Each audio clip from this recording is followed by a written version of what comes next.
बिस्मिल्लाहिर्रहमानिर्रहीम, अस्सलाम वालेकुम, गुड मॉर्निंग मुल्तान। कैसे हैं आप लोग? उम्मीद करती हूँ बिल्कुल ठीक ठाक होंगे, मज़े में होंगे और दुआ करते हैं आज का दिन आपका बहुत ही अच्छा गुजरे, हंसते हुए मुस्कुराते हुए अपनों के साथ गुजरे। नाज़रीन, आप देख रहे हैं रूही एट10 और मैं हूँ आपकी होस्ट आसमा नौरीन। जी नाज़रीन, कैसा रहा आपका वीकेंड? यकीनन आपने अपने वीकेंड को बड़ा एंजॉय किया होगा और इसके साथ साथ मौसम की सूरत हाल देखें तो मौसम जो है बस बारिश होने की देर है। वैसे तो हवाएं चल रही हैं, लेकिन मट्टी आपको पता है कि मुल्तान में बहुत ज़्यादा मशहूर है। जब आंधी आती है तो यकीन करें इतनी घरों में मट्टी होती है, बाहर मट्टी होती है, बहुत गर्द आलूद सा मौसम है इस टाइम।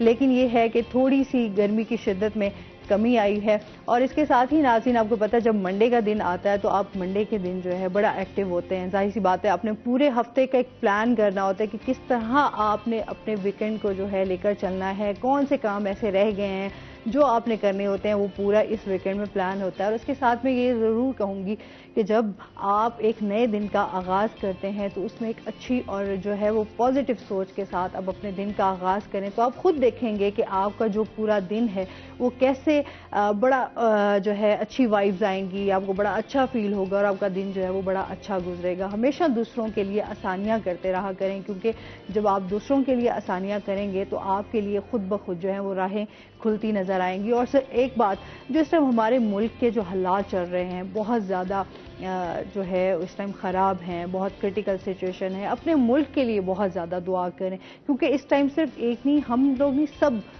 इस टाइम जो है वो बुरे हालात में फंसे हुए हैं। और जितना हो सकता है मुल्क के लिए बहुत ज़्यादा दुआ करें, क्योंकि मुल्क है, हमारा मुल्क है तो हम इसी के साथ हैं, अगर ये नहीं है तो हम कुछ भी नहीं है। तो इसी के साथ अपने प्रोग्राम का आगाज़ करते हैं। आज हमारे साथ गेस्ट मौजूद हैं, पहले उनका तारुफ करवा देती हूँ। हमारे साथ हैं जी एडवोकेट राहिला मुबशर क्लासरा साहिबा, जो कि कैंडिडेट हैं फाइनेंस सेक्रेटरी डिस्ट्रिक्ट बार से। अस्सलाम वालेकुम, कैसी हैं आप? ठीक ठाक हैं? वेलकम कहते हैं अपने शो में आपको। थैंक यू, बहुत शुक्रिया आपका। और इसके साथ ही नाज़रीन, इनके साथ आज हम बात करेंगे तलाक की बढ़ती हुई शरह पे। इसकी वजूहात क्या हैं, मसाइल क्या हैं, इनका हल कैसे निकाला जा सकता है, आज इस टॉपिक पे हम बात करेंगे। लेकिन आपको पता है कि पहले हम चलते हैं अपने सेगमेंट की तरफ, आज नेकी की बात। बिस्मिल्लाहिर्रहमानिर्रहीम। रसूलुल्लाह सल्लल्लाहु अलैहि वसल्लम ने दुआ के हवाले से ये फरमाया कि जब बंदा दुआ करता है, जब मोमिन, अपने लिए तो हर कोई दुआ करता ही है, लेकिन जब वो किसी और के लिए दुआ करता है तो अल्लाह सुब्हानहु व तआला दो फरिश्तों की ड्यूटी लगा देता है। यानी वो दो फरिश्ते जब वो दुआ कर रहा होता है दूसरों के लिए, तो वो फरिश्ते अल्लाह सुब्हानहु व तआला की बारगाह में ये दुआ करते हैं कि मौला, ये जो कुछ दूसरों के लिए मांग रहा है तो ये सब कुछ इसे भी अता कर। यानी गोया कि इससे ये बात समझ आती है कि जब हम अपनी दुआ को वुसअत दे देते हैं, फैला देते हैं, उसमें सारी मखलूक को शामिल कर लेते हैं, तो अल्लाह सुब्हानहु व तआला का फ़ज़ल और एहसान वो भी फैल जाता है।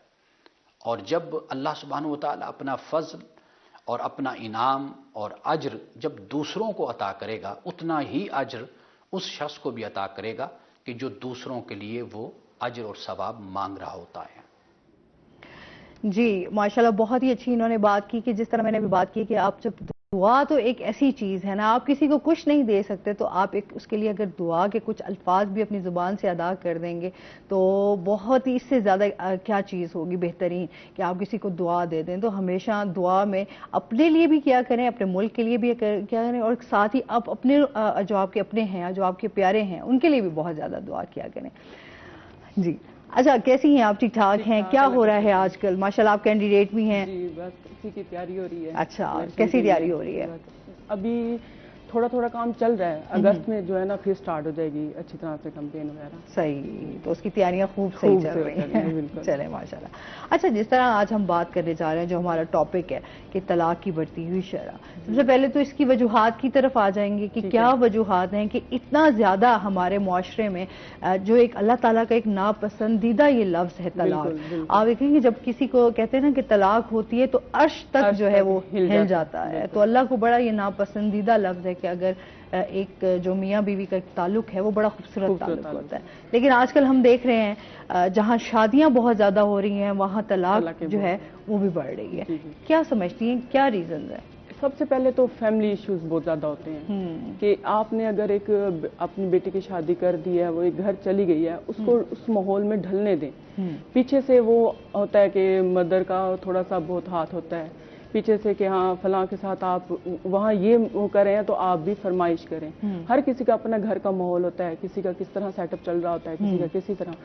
तो ये चीज ना सबसे पहले जो देखी जाती है ना, वही चीज देखी जाती है, हसद कह लें आप। हाँ, ये तो बहुत ज्यादा है, बहुत ज्यादा है। अच्छा, आजकल दिखावा भी बहुत ज्यादा है। हाँ। कि हाँ उसने फलां ब्रांड का सूट पहना है तो आपने क्यों नहीं पहना, आपका हस्बैंड नहीं लेके दे सकता। हाँ।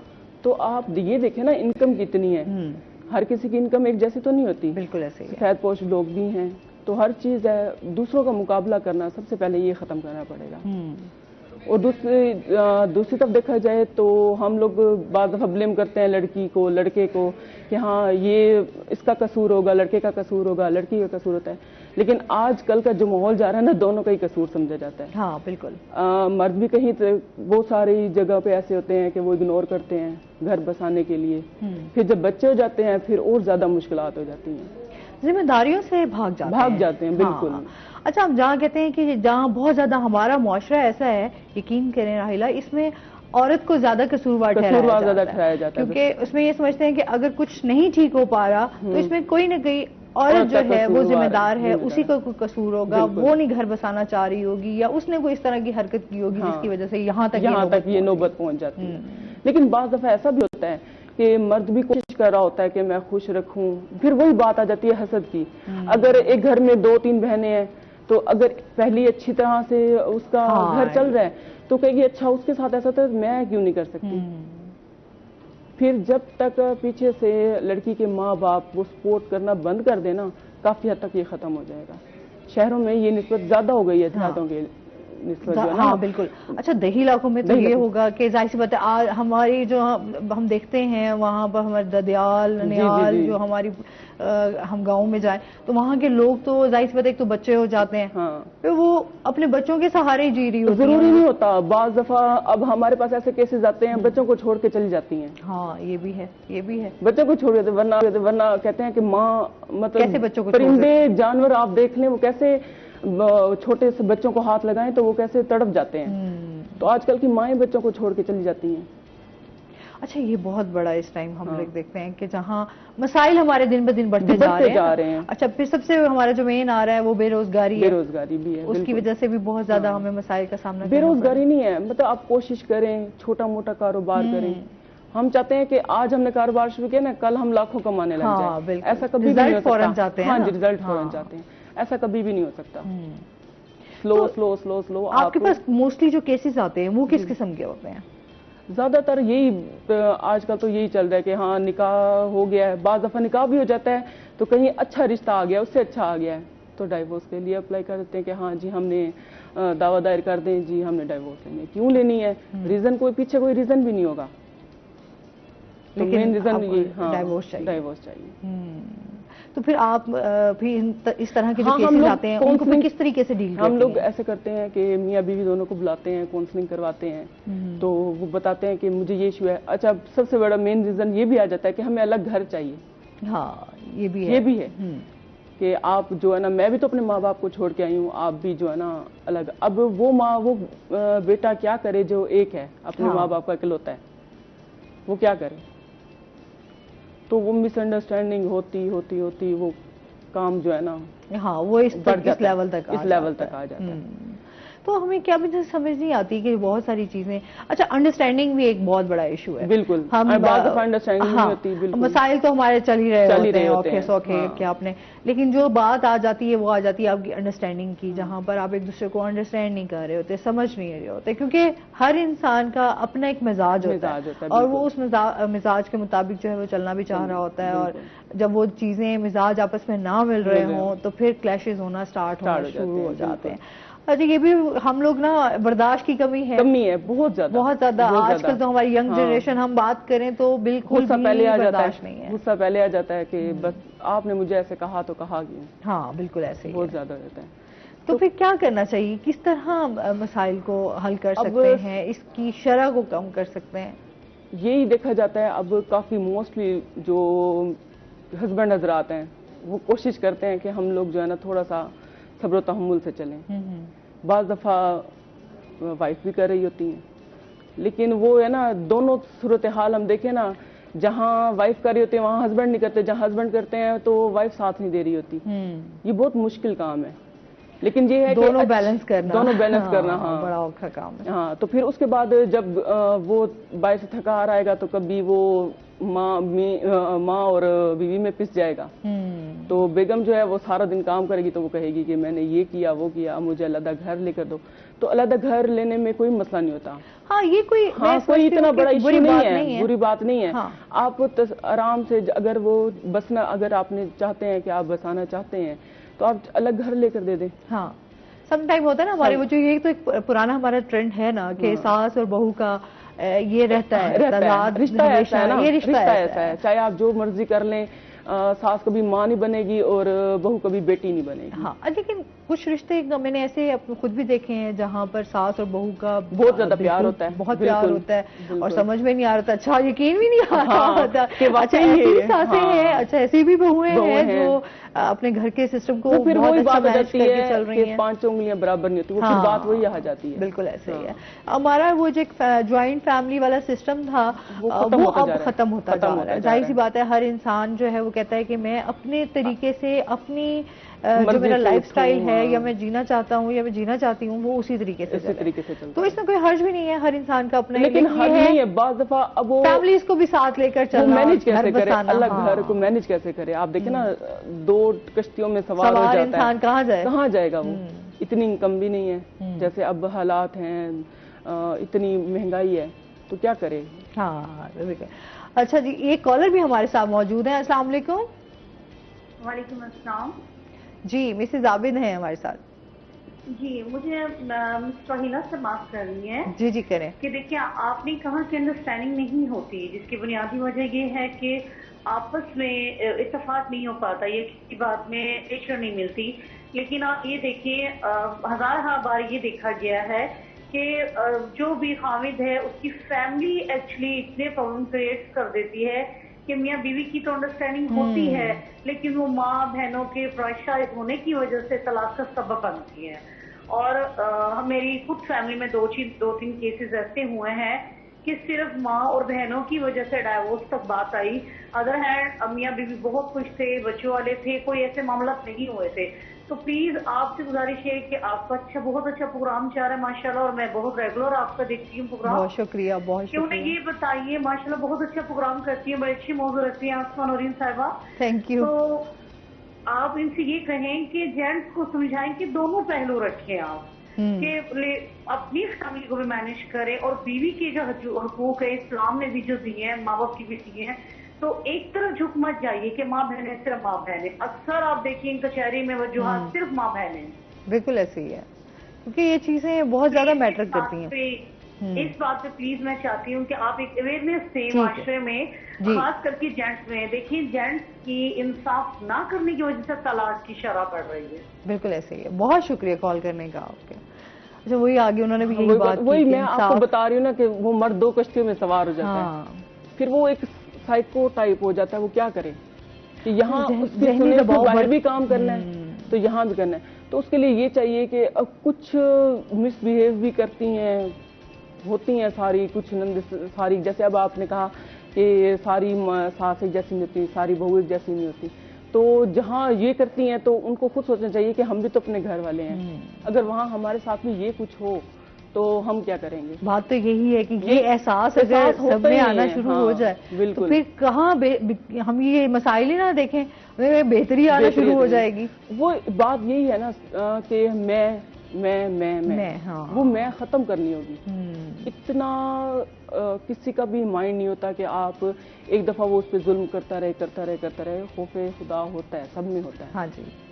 अच्छा, कुछ लोग तो अल्लाह के खौफ से भी नहीं डरते। हाँ, वो भी डर जाते हैं। अच्छा, फिर ये है दुनिया मकाफाते अमल है। हाँ। आप अगर आज किसी के साथ कुछ करेंगे तो आपके साथ जरूर होगा। ठीक है, तो ये चीजें लोग नहीं समझते, इनको इन चीजों को उनको आइडिया ही नहीं होता कि ये चीजें भी होंगी। लेकिन जब आती हैं तो फिर एहसास होता है कि हाँ, अगर हमने किसी के साथ, अगर वो वाकई उसको अपनी गलती का एहसास हो जाए।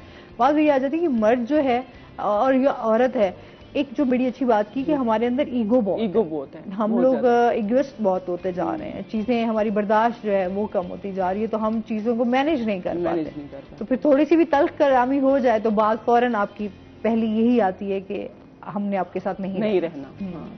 खलील जिब्रान साहब हैं प्रोफेसर जी, तो उन्होंने एक जगह पे गए, वहां पे ना एक लड़की बैठी थी, पेंटिंग कर रही थी। जब एक पेंटर के पास ना उसके हाथ में एक ऐसा जादू होता है कि वो सारी कायनात को ना एक पेज पे ही वो समेट देता है, बता देता है, उसकी कहानी होती है उसमें आप समझने वाले के लिए। बिल्कुल ठीक है।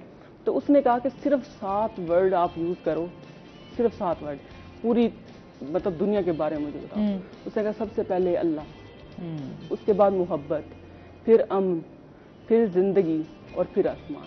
उसने कहा ये तो 5 हुए। उसने कहा दो वर्ड जो है ना वो आप और मैं, हम लोग ज्यादा इम्पोर्टेंट है। हम लोग, अल्लाह ताला ने फरिश्ते तो अल्लाह की इबादत करते हैं, उन्होंने इंसान क्यों बनाया? अल्लाह ने इंसान क्यों बनाया? अपनी इबादत के लिए ना। बिल्कुल बिल्कुल। ठीक है। तो जब आप और मैं नहीं सुधरेंगे, ये जिंदगी क्या, ये अमन क्या, ये मोहब्बत क्या, ये आसमान क्या, ये कुछ भी नहीं है। तो मैं और आप जब तक हम लोग खुद ठीक नहीं होंगे ना, कुछ भी नहीं ठीक हो सकता। हाँ, बात ये है कि हमें अपने अंदर बेहतरी सबसे पहले अगर हम अपने अंदर जो हमारी खराबियां हैं, अगर हम उसको देखना शुरू कर दें और उसको समझना शुरू कर दें, तो शायद हमारे पास ये भी टाइम नहीं मिलेगा कि हम अगले के ऊपर जो है वो बात करें। बिल्कुल। या उसमें से जाके जो है नुक्स निकालना शुरू करें।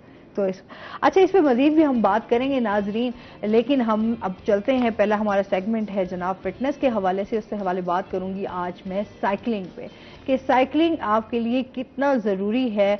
अगर हम बात करें तो पहले दौर में क्या होता था, लोग इतना सफ़र जो है वो साइकिल पे करते होते थे, और जो लोग साइकिलों पे सफ़र करते होते थे वो लोग ज़्यादा सेहतमंद और तंदुरुस्त नज़र आते थे। आज के दौर में हम लोगों की क्या हो गया, क्योंकि सहूलियात बढ़ती जा रही हैं, चीज़ें अब जो है, पहले साइकिल था, फिर बाइक आ गया, फिर बाइक से हम गाड़ी पे चले गए, अब जो है आराम पसंद हम ज़्यादा होना स्टार्ट हो गए हैं, जिसकी वजह से जो है हमारे मसाइल भी जो है वो बढ़ते जा रहे हैं, जैसे कि हमारे जहनी मसाइल, हमारे उसके फिज़िकली हम लोग जो है बीमार रहते हैं, हम लोग उस तरीके से एक्टिव नहीं रहते जिस तरह हमें एक्टिव होना चाहिए। हम अपने बुजुर्गों को देखते हैं, आज भी माशाल्लाह हमारे बुजुर्ग जो हैं वो सेहतमंद होते हैं, इतनी उनकी उम्रें हैं माशाल्लाह।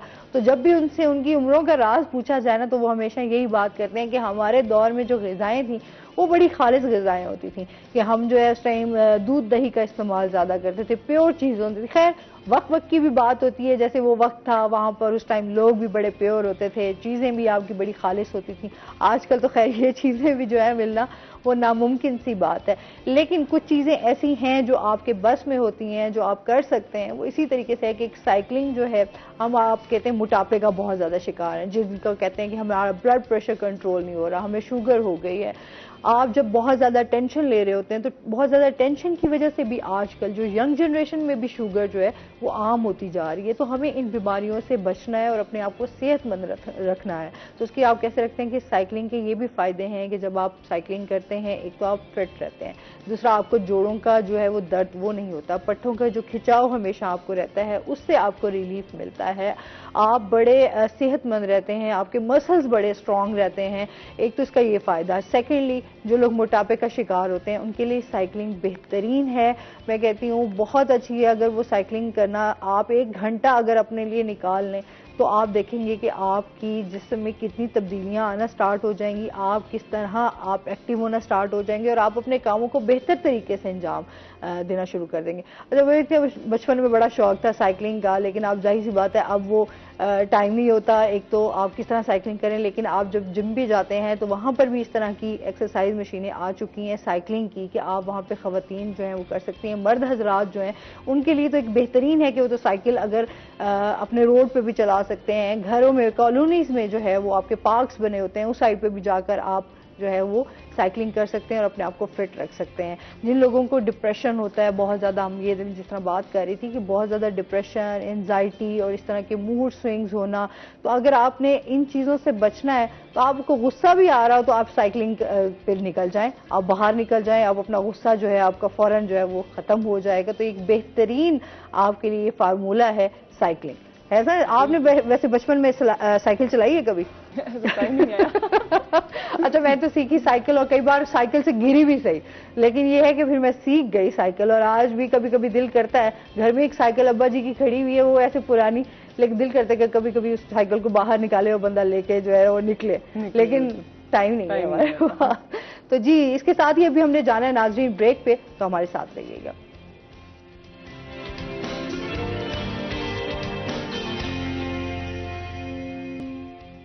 वेलकम बैक नाजरीन, और रोही एटम में आपको खुश आमदीद कहते हैं। अभी अभी हमें एक और गेस्ट ने ज्वाइन किया, उनका तारुफ करवा देते हैं। अब्दुल्ला खान साहिब हमारे साथ मौजूद हैं, जो कि director department of excise and taxation है। अस्सलाम वालेकुम जी। कैसे हैं आप? ठीक ठाक हैं?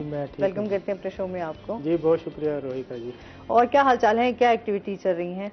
देखें जी, अब हम अपना जो हमारा माली साल होता है उसके अख्ताम के करीब पहुंच रहे हैं। इसमें जो हमारा मुल्तान डिवीजन का तकरीबन 3 अरब रुपए का टारगेट है, तो उसको अचीव करने के लिए हम भरपूर कोशिश कर रहे हैं। इसमें property tax, motor vehicle tax, professional tax, excise duties और टैक्स अबटिंग हाईवेज, मोटरवेज, ये जो हमारे बड़े बड़े मेजर टैक्सेस हैं, उनके जो टारगेट्स हैं उनको वसूल करने के लिए हमारा फील्ड का जो अमला है वो दिन रात कोशिश कर रहा है।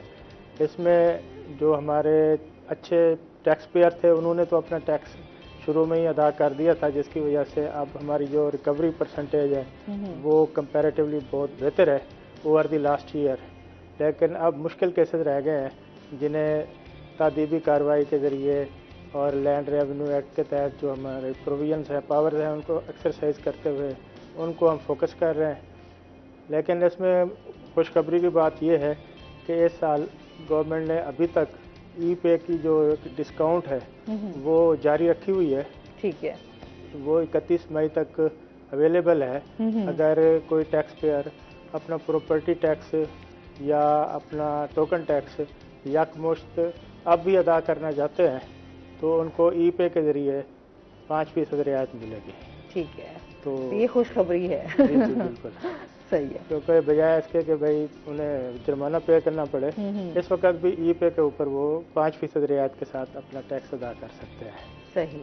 अच्छा, टारगेट जो आपको मिले हैं उसकी जानेंगे कि अभी किस हद तक आप कामयाब हो सके? जी, हमारा जो पिछले महीने तक 83% टारगेट अचीव हो गया था, और इसमें जो हमें मोटर व्हीकल टैक्स का टारगेट है वो हमने 110% अचीव कर लिया था।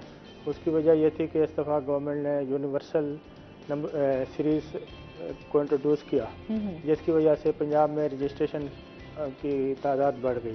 ठीक है। और पहले लोग इस्लामाबाद वगैरह जाकर रजिस्ट्रेशन करवाते थे, तो जब से यूनिवर्सल सीरियल शुरू हुई है पूरे पंजाब में, उससे हमारा रेवेन्यू काफ़ी बेहतर हुआ है। पहले लोग मुल्तान के नंबर कम लगवाते थे, लाहौर से जाकर लगवाते थे, इस्लामाबाद से लगवाते थे, लेकिन अब चूँकि पूरे पंजाब का एक ही नंबर है, हम फाइल भी रिटर्न कर देते हैं और नंबर प्लेट और स्मार्ट कार्ड भी हम दे देते हैं, तो उसकी वजह से जो हमारी रिकवरी है बेहतर हुई है। और पहले लोगों को बड़ा मसाइल का सामना करना पड़ता था इन चीज़ों को लेकर। जी, यकीनन ये जिद्दत की वजह से काफ़ी बेहतरी आई है। शुरू में थोड़े से मसाइल हमें दरपेश थे, जिसमें कि स्मार्ट कार्ड की तरसील या नंबर प्लेट की तरसील में कुछ रुकावटें आ रही थी, क्योंकि उसमें कंट्रैक्टर्स वगैरह इन्वॉल्व होते हैं, थर्ड पार्टीज इन्वॉल्व होती हैं। लेकिन अल्हम्दुलिल्लाह अब हमने उन मसाइल पर काबू पा लिया है। अब हमारे पास जो पुरानी नंबर प्लेटें हैं उनका काफ़ी सारा बैकलॉग इकट्ठा हुआ पड़ा है। अच्छा। और उसको हम डिस्ट्रीब्यूट कर रहे हैं। पहले हम TCS के ज़रिए वो नंबर प्लेटें और कार्ड तकसीम कर रहे थे, तो अब हमारा जो एग्रीमेंट पाकिस्तान पोस्ट ऑफिस के साथ हुआ है, अब हम पाकिस्तान पोस्ट ऑफिस के ज़रिए घरों में नंबर प्लेटें और स्मार्ट कार्ड जो है वो तकसीम कर रहे हैं। सही। अच्छा, वो जैसे हम गाड़ियों के रजिस्ट्रेशन के हवाले से भी बात करना चाहेंगे, वो किस तरह हो रही हैं, क्या तरीक़ेकार है? जी, उसमें 10 जनवरी 2022 से थोड़ी सी तब्दीली ये आई थी कि अब ज़्यादातर केसेस में मॉडिफाइड मोटरसाइकिल्स के बायोमेट्रिक्स ज़रूरी कर दिया गया है। ठीक है। कि सेलर और बायर दोनों अपने अंगूठे का निशान साबित करेंगे, ताकि सबूत रहेगा कि उन्होंने यह ट्रांजैक्शन किया है। बिल्कुल। इससे कबल ऐसा होता था कि लोग ओपन ट्रांसफ़र लेटर पे साल गाड़ियाँ चलाए रखते थे और अपने नाम नहीं करवाते थे, जिसकी वजह से काफ़ी किस्म के मसाइल और लॉ एंड ऑर्डर की सिचुएशन क्रिएट होती थी। लेकिन जब से गवर्नमेंट ने ये बायोमेट्रिक का सिस्टम इंट्रोड्यूस किया है, थोड़ा सा उसमें लोगों को हमने पहले तंबीह भी की थी कि अपने नाम करा लें। मुश्किलात पेश आ रही हैं कि मालिक नहीं है, या मालिक फौत हो गया है, या मुल्क से बाहर है, या हमने जी 10 साल पहले गाड़ी ली थी, अब पिछला मालिक हमें ट्रेस नहीं हो रहा। इस तरह के मसाइल सामने आ रहे हैं। अच्छा, ये सर तो वाकई बड़ा लोगों में जो है इस तरह का फेक भी बड़ा चला कि रजिस्ट्रेशन किसी और नाम से किसी और के पास, मतलब तीसरे चौथे पांचवें बंदे के पास गाड़ी पहुंची हुई होती है। हाँ जी बिल्कुल, अब गाड़ियाँ बहुत कीमती हो गई हैं, करोड़ों रुपए की गाड़ियाँ हैं। हाँ जी। और उसमें अक्सर जो हमें मसाइल पेश आते थे कि जी मैंने तो जी लेटर ही जारी नहीं किया, मेरे साइन नहीं है, मेरा अंगूठा नहीं है, हाँ, ये है वो हाँ, इस तरह की बातें होती थी। बिल्कुल। तो अब नादरा के साथ हमारा एग्रीमेंट हुआ है, उसमें यह है कि नादरा की किसी भी कियोस्क से या हमारे दफ्तर में भी बायोमेट्रिक मशीनें अवेलेबल हैं, वहाँ से जो सेलर या बाहर है वो अपना अंगूठे का निशान साबित करेगा, वो एक कंक्लूसिव प्रूफ होगा कि इन्होंने ये ट्रांजैक्शन किया और हम गाड़ी उनके नाम ट्रांसफ़र कर देते हैं। सही। अच्छा, जिस तरह अपनी गाड़ी का एक गाड़ी किसी के नाम करानी हो तो उसके ऊपर कितना एक्सपेंस आ जाता है? कुछ लोग इसी वजह से भी थोड़ा था ना कि अगर इसका एक्सपेंस ज़्यादा होगा, जब वो गाड़ी आप किसी के नाम करेंगे तो ज़्यादा खर्चा होगा। नहीं, ऐसा नहीं है, उसमें थोड़ा सा फ़र्क है tax payer non tax payer का, फाइलर और नॉन फाइलर का फ़र्क है। छोटी गाड़ी का तो बिल्कुल ही कोई ख़ास खर्च नहीं है, 2-3 हज़ार रुपये से भी ज़्यादा नहीं है। बड़ी गाड़ी में अलबत्ता ये है कि थोड़ा सा उसमें इनकम टैक्स का एलिमेंट आ जाता है, तो इसी वजह से उसमें थोड़े से एक्सपेंसेस बढ़ जाते हैं। तो केस टू केस बेसिस पे फिर हम उनको बता सकते हैं कि भाई कितना एक्सपेंस है आपकी गाड़ी का। और अगर फाइलर हो तो देन आपका कितना एक्सपेंस होगा? फाइलर और नॉन फाइलर का तकरीबन 10,000 रुपये का फ़र्क होता है। अच्छा, और कितना अर्सा जो है वो टाइम पीरियड होता है ट्रांसफ़र कराने का? तो ये है कि कानून के मुताबिक तो 21 दिन के अंदर आपने गाड़ी अपने नाम मुंतकिल करानी होती है, जो मोटर व्हीकल ऑर्डिनेंस की प्रोविजन है उसके तहत। ठीक है। और अगर इससे पहले करा लें तो बहुत अच्छा है। और ये प्रोसेस जो है बहुत आसान है, हमने अपने दफातर में भी काउंटर्स बनाए हुए हैं। ठीक है। अब जो है ई पे के ज़रिए और हमारी वेबसाइट से भी आप अपने नाम पहले सारे कवायद वगैरह इंटर कर सकते हैं, इवन कि आप अपना चालान भी पे कर सकते हैं। ठीक है। आपको दफ्तर आने की भी ज़रूरत नहीं है। अब हम पेपरलेस रिजीम की तरफ जा रहे हैं कि क्योंकि अब हमारा सारा जो रिकॉर्ड है वो ऑनलाइन हो चुका है, नादरा के साथ हमारी कनेक्टिविटी है, तो आप घर बैठे भी अपनी गाड़ी अपने नाम मुंतकिल कर सकते हैं। ठीक है। और इसी तरह 2-3 माह में हम न्यू रजिस्ट्रेशन को भी पेपरलेस कर देंगे और ऑनलाइन कर देंगे। आप जैसे अपनी गाड़ी शोरूम से ख़रीद करते हैं, आप ऑनलाइन अपना डेटा एंटर करें, ऑनलाइन अपनी फीसें जमा कराएं और आपको ऑनलाइन ही नंबर अलॉट हो जाएगा। सही। तो डॉक्यूमेंट्स क्या क्या चाहिए होते हैं? डॉक्यूमेंट्स इसमें अब तो चूंकि बायोमेट्रिक आ गई है, पहले तो ट्रांसफ़र डीड या ट्रांसफ़र लेटर हुआ करता था, अब तो सिंपल जो है वो सेलर और बायर के जो है हमें बायोमेट्रिक्स चाहिए होते हैं ट्रांसफ़र कराने के लिए। सही। और न्यू रजिस्ट्रेशन के लिए जो है वो इनवॉइस होती है और सेल सर्टिफिकेट होता है जहाँ से आप गाड़ी खरीद करते हैं, और आपके आईडी कार्ड की कॉपी होती है। यही कोई चीज़ उसकी रिक्वायरमेंट है। खास और जिस तरह आप लोगों से खरीदते हैं देन आपको तब भी सेम आपको डॉक्यूमेंट्स की ज़रूरत होती है? हाँ जी, जैसे आप लोगों से खरीद करते हैं कोई गाड़ी, तो उसमें ये देखें कि भाई उनके पास ओरिजिनल, अगर पंजाब नंबर की गाड़ी है तो क्या ओरिजिनल रजिस्ट्रेशन फाइल है, और जो स्मार्ट कार्ड है वो भी उनके पास अवेलेबल है, उनके आईडी कार्ड की कॉपी ले लें। ये मोस्टली 3 अहम डॉक्यूमेंट्स होती हैं कि एक तो आप ओरिजिनल रजिस्ट्रेशन फाइल लेंगे, स्मार्ट कार्ड या उनके अगर पुरानी कॉपी उनके पास है वो लेंगे, और उनके आईडी कार्ड की कॉपी लेंगे। सही। अच्छा जी, इनसे मजीद भी जानेंगे, हम वापस अपने टॉपिक की तरफ भी आते हैं। अच्छा, जिस तरह हम बात कर रहे थे, सेकेंडली आजकल जो हम बहुत सारी चीज़ें देख रहे हैं कि एक जहेज़ का भी जो है ना, जहेज़ एक लानत है, लेकिन बहुत सारे लोग, जिस तरह हमने स्टार्ट में बात की थी कि दिखावा और हसद, ये 2 ऐसी चीज़ें हैं जो इंसान को मैं समझती हूँ खा जाते हैं। और हसद तो स्पेशली हुज़ूर पाक सल्लल्लाहु अलैहि वसल्लम ने भी फरमाया कि आप हसद से बचो जितना हो सकता है, बुरी नज़र से बचो। लेकिन हम ये चीज़ देखते हैं कि आजकल लोग जो है ना, बहुत सारी हमारी घर की बेटियां जो हैं वो ऐसी ही बैठी हैं कि उनके रिश्ते आज तक नहीं आए, उनकी बहुत एज हो गई। क्या मसले आते हैं, जहेज़ आ गया तो बहुत सारे, और ये नहीं समझती, बहुत सारी फैमिलीज भी ऐसी होती हैं जिनके लड़के के हवाले से भी बहुत डिमांड्स होती हैं, जिसकी वजह से इस तरह रिश्ते ना होना भी एक बड़ी बात आ गई। सामने आती है। सॉरी। तो क्या समझती हैं किस तरह पे इन मसाइल को हम जहेज वाली लानत को कैसे खत्म कर सकते हैं? जहेज वाली लानत तब खत्म होगी जब आप खुद भी ये सोचें कि कल को अगर मैं बहू लाऊंगी, जहाँ अपने बेटे की शादी करूंगी तो वहाँ भी मुझे कोई उम्मीद नहीं रखनी चाहिए। ठीक है। और काफ़ी हद तक होता है जहेज का मसला भी होता है, लेकिन ज़्यादातर ये देखा जाता है कि वो डिमांड ये होती है कि बच्चे की या तो गवर्नमेंट जॉब हो, हाँ, जहाँ आपने शादी करनी है बेटे की गवर्नमेंट जॉब हो, अच्छा कमाता हो, और सबसे बेस्ट जो देखा जाता है छोटी सी फैमिली हो, बस माँ बाप हो, इससे ज़्यादा कोई उनकी बड़ी फैमिली ना हो। फिर क्योंकि बाद में उसने वहाँ आके उनको भी अलग करना होता है। ये बहुत देखे जाए तो कॉमन इश्यू तो बहुत सारे हैं, सिर्फ जहेज तक बात नहीं रह जाती। तो फिर बहुत सारी चीजें हैं। अभी हाँ। जिस तरह बात कर रहे थे कि आपके जो घर के माहौल है वो बड़ा इफेक्ट बहुत ज्यादा है। आपके अगर घर की चीजें बेहतर होना स्टार्ट हो जाएं तो हम मुआशरे में काफी हद तक चीजें जो हमारी बेहतर हो सकती हैं। जो हम ये मसाइल का रोना पीट रहे होते हैं तो ये हम खत्म कर सकते हैं। लेकिन वही चीज आ जाती है कि कैसे करें। सवाल ये आता है, क्वेश्चन मार्क हमेशा आता है कि हमने ये कैसे करना है। वही बात सिर्फ वही है कि हम पहले खुद ठीक हों, हाँ, फिर सब कुछ ठीक, अपने आप सब कुछ ठीक हो जाएगा।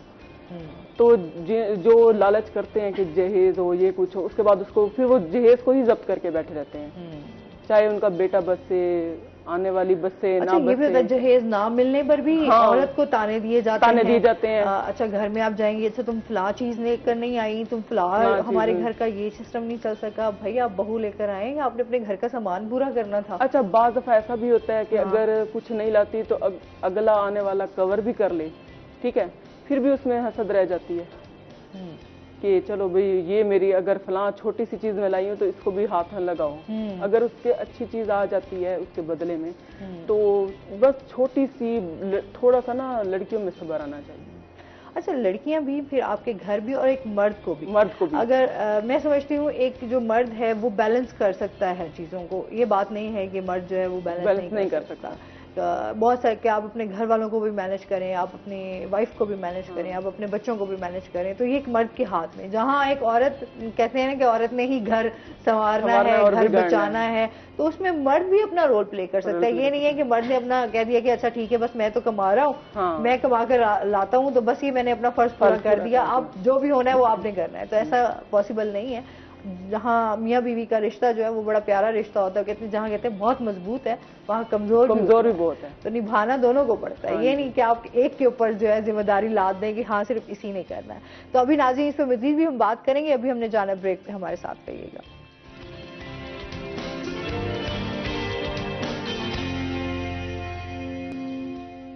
वेलकम बैक नाजरीन, रोही एट10 में आपको खुश आमदीद कहते हैं। बात हो रही है हमारी, आज टॉपिक है दो, एक तो तलाक की बढ़ती हुई शरह पर बात कर रहे हैं, दूसरा हम टैक्स पे भी बात कर रहे हैं कि किस तरह हम अपनी गाड़ियों को सेफ भी रख सकते हैं, किस तरह रजिस्ट्रेशन करवा सकते हैं।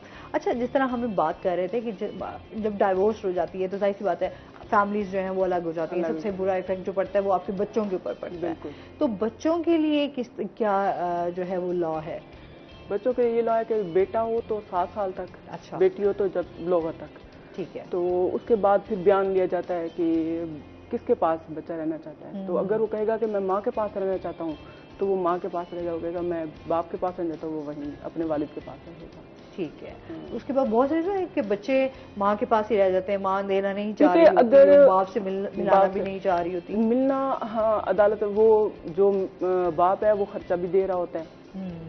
पहले 3,000 था, 6,000 तक भी हो जाता है जैसे जैसे एज बढ़ती है। ये मैंने आपसे पूछना था कि खर्चा जिस तरह आप करते हैं वो फिर खर्चा तो देना पड़ता है जैसे बच्चे जब तक माँ के पास रहते हैं। वो अदालत के थ्रू वो आगे सबमिट करवाता है तो फिर वहाँ से माँ को दे दिया जाता है। अच्छा, वो मतलब अदालत के थ्रू जो है वो पैसे जो है मिल जाते हैं। मिलने की भी इजाजत होती है, घंटे 2 घंटे, तो उसी एरिया में ही ना बच्चे को लेके आप फिर सकते हैं, मुलाकात भी कर सकते हैं। अच्छा, और जब हम देखते हैं कि बच्चे बड़े हो जाते हैं या 7 साल की उम्र जैसे आप बता रही हैं, या जो है वो बेटी के लिए कि बलूगत तक जो है वो, तब तक अगर वो बच्चे ना जाना चाहें, वालिद साहब के पास ना जाना चाहें या माँ के पास ना जाना चाहें, तो फिर क्या तरीकेकार है? नहीं, ऐसा तो कभी नहीं होता। अच्छा, मतलब एक के पास तो जाएंगे ना। ठीक है। हाँ, अगर माँ नहीं है और बच्चे यानी कि अगर उनके दरमियान सेपरेशन चल रही है, उस दौरान किसी की डेथ हो जाती है, कुछ हो जाता है, ठीक है, तो नानी, दादा ये गार्डन बन जाते हैं। ठीक है। और खर्चा जो है वो कब तक रहता है, अगर नहीं भी जाना चाहते बेटी तो का खर्चा वो देता रहेगा? हाँ, देता जब रहेगा। तक वो बच्चे जो है वो जवान नहीं हो जाते? बेटी का तो उसकी शादी का भी शादी खर्चा, तक का है। हाँ, ठीक है। और बेटे का तो ये जब तक वो कमाने वाला नहीं होता क्या वो खर्चा देता रहेगा। लेकिन बहुत सारे लोग भाग जाते हैं। हाँ, भाग जाते हैं। यकीन करें, वो बहुत सारे केसेस ऐसे भी हमने देखे हैं कि माँ जो है वो अकेली सहारा बन के जो है वो अपने बच्चों को पाल रही होती है। बिल्कुल। ठीक है। अच्छा, इसके ऊपर मजीद भी बात करेंगे नाजरीन। पहले चलते हैं अपने सेगमेंट की तरफ, हेल्थ टिप। जी नाज़रीन, आज हम बात करेंगे आलू बुखारा पर। आपको पता है कि गर्मियों का जो फल हैं वो माशाल्लाह बड़े ग़िज़ाइयत से भरपूर होते हैं, और जिस फल की भी हम फ़ायदे की बात कर रहे होते हैं उसमें बहुत सारी चीज़ें मौजूद होती हैं जो आपकी सेहत के लिए बड़ी मुफीद है, हमारी सेहत के लिए बहुत मुफीद है।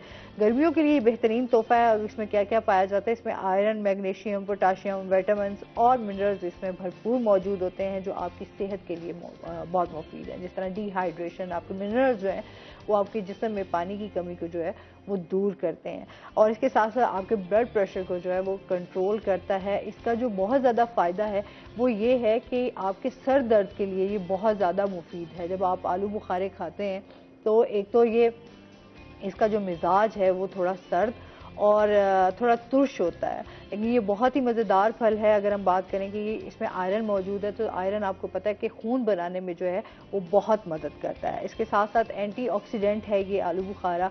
जदीद तहकीक के मुताबिक ये साबित हुआ है कि आलू बुखारा आपको कैंसर से बचाता है। बहुत सारे लोग जो खुश्क आलू बुखारा है वो आपको कैंसर से बचाता है। अब इसको जब बहुत सारे लोग जो है आलू बुखारा को खुश्क कर लेते हैं और फिर खुश्क मेवाजात में इसको शामिल करते हैं, जो कि लोग सर्दियों में ड्राई फ्रूट्स के साथ जो इस्तेमाल कर रहे होते हैं, लेकिन अगर आप इसको अपनी सेहत के हवाले से देखें तो ये बहुत ज़्यादा फ़ायदेमंद है, बहुत ज़्यादा मुफीद है। इसका शरबत जो है वो बहुत ज़्यादा मुफीद है। लोग में जैसे कि गर्मियाँ जो है वो बहुत ज़्यादा होती हैं, लो लगने का खदशा होता है, तो उसमें ये था कि आप गर्मियों में आलू बुखारे का शरबत पिएँ तो ये आपको एक तो स्टमक को बहुत बेहतर करता है, सेकेंडली जिगर की गर्मी को बहुत ज़्यादा दूर करता है। इसके बहुत सारे फ़वाइद हैं। हम हर फल जब उठाते हैं ना उसके बहुत ज़्यादा फ़ायदे हैं। अच्छा, आलू बुखारे का एक नुकसान आपको यहाँ पर बताती जाऊँगी कि जो लोग थोड़ा जहनी तनाव का शिकार होते हैं, जिनको असाबी मसाइल होते हैं, उनके लिए आलू बुखारा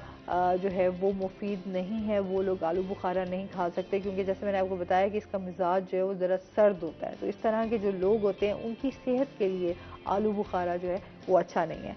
अच्छा जी, और इसके साथ साथ शुगर से भी आपको बचाता है। नज़ला ज़ुकाम में ये बहुत ज़्यादा मुफीद है। आलू बुखारा के जो पत्ते होते हैं, जो जिस दरख्त पे ये फल लगता है, उसके पत्ते बहुत ज़्यादा मुफीद है। अगर आप उन पत्तों को उबाल कर, छान कर जो है वो पीने से ये नज़ला ज़ुकाम में काफ़ी हद तक आपको रिलीफ मिलता है और इसके साथ साथ खांसी भी दूर होती है। और इसके साथ ही स्किन के हवाले से बात करूं, जिस तरह हमें पता है कि स्किन के हमारे बड़े मसाइल रहते हैं, तो स्किन के लिए बहुत ज़्यादा फ्रेश है। आप आलू बुखारे खाएंगे तो आप देखेंगे कि आपकी स्किन के ऊपर जो है वो जो दाग धब्बे हैं, जो रिंकल्स हैं, एक्नी है स्पेशली, उसके लिए ये बहुत ज़्यादा मुफीद है। ये तो हो गई आज ही हमने बात की आलू बुखारे पे कि किस तरह आलू बुखारा बहुत सारी बीमारियों से निजात दिला सकता है। अच्छा जी, सर आपको आलू बुखारे कितने पसंद है? खाते हैं आप शौक से? जी यकीनन, ये मुझे सारे फ्रूट पसंद है। अच्छा, माशाल्लाह। और सारे फ्रूट्स खाने चाहिए, हर फल की अपनी अफादियत है जो आपको जो है सेहतमंद है। आपको पसंद है? मुझे सिर्फ आलू बुखारा ही नहीं पसंद। नहीं पसंद? हाँ, बाकी सारे फ्रूट पसंद है, सिर्फ आलू बुखारा ही नहीं पसंद। ये देखें, उसकी अफादियत आपने चेक की है कितनी सारी। नॉलेज में इजाफा हो गया। अच्छा, वैसे फेवरेट फल कौन सा है आपका? कौन सा फल शौक से खाती हैं?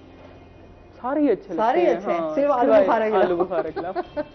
अच्छा सर, आपसे ये जानेंगे, एक तो फाइलर और नॉन फाइलर के हवाले से भी थोड़ा अवेयरनेस के हवाले से बात करना चाहूँगी। बहुत सारे लोगों को इस चीज़ के बारे में नहीं पता होता, उसके हवाले क्या फ़र्क है फाइलर और नॉन फाइलर में?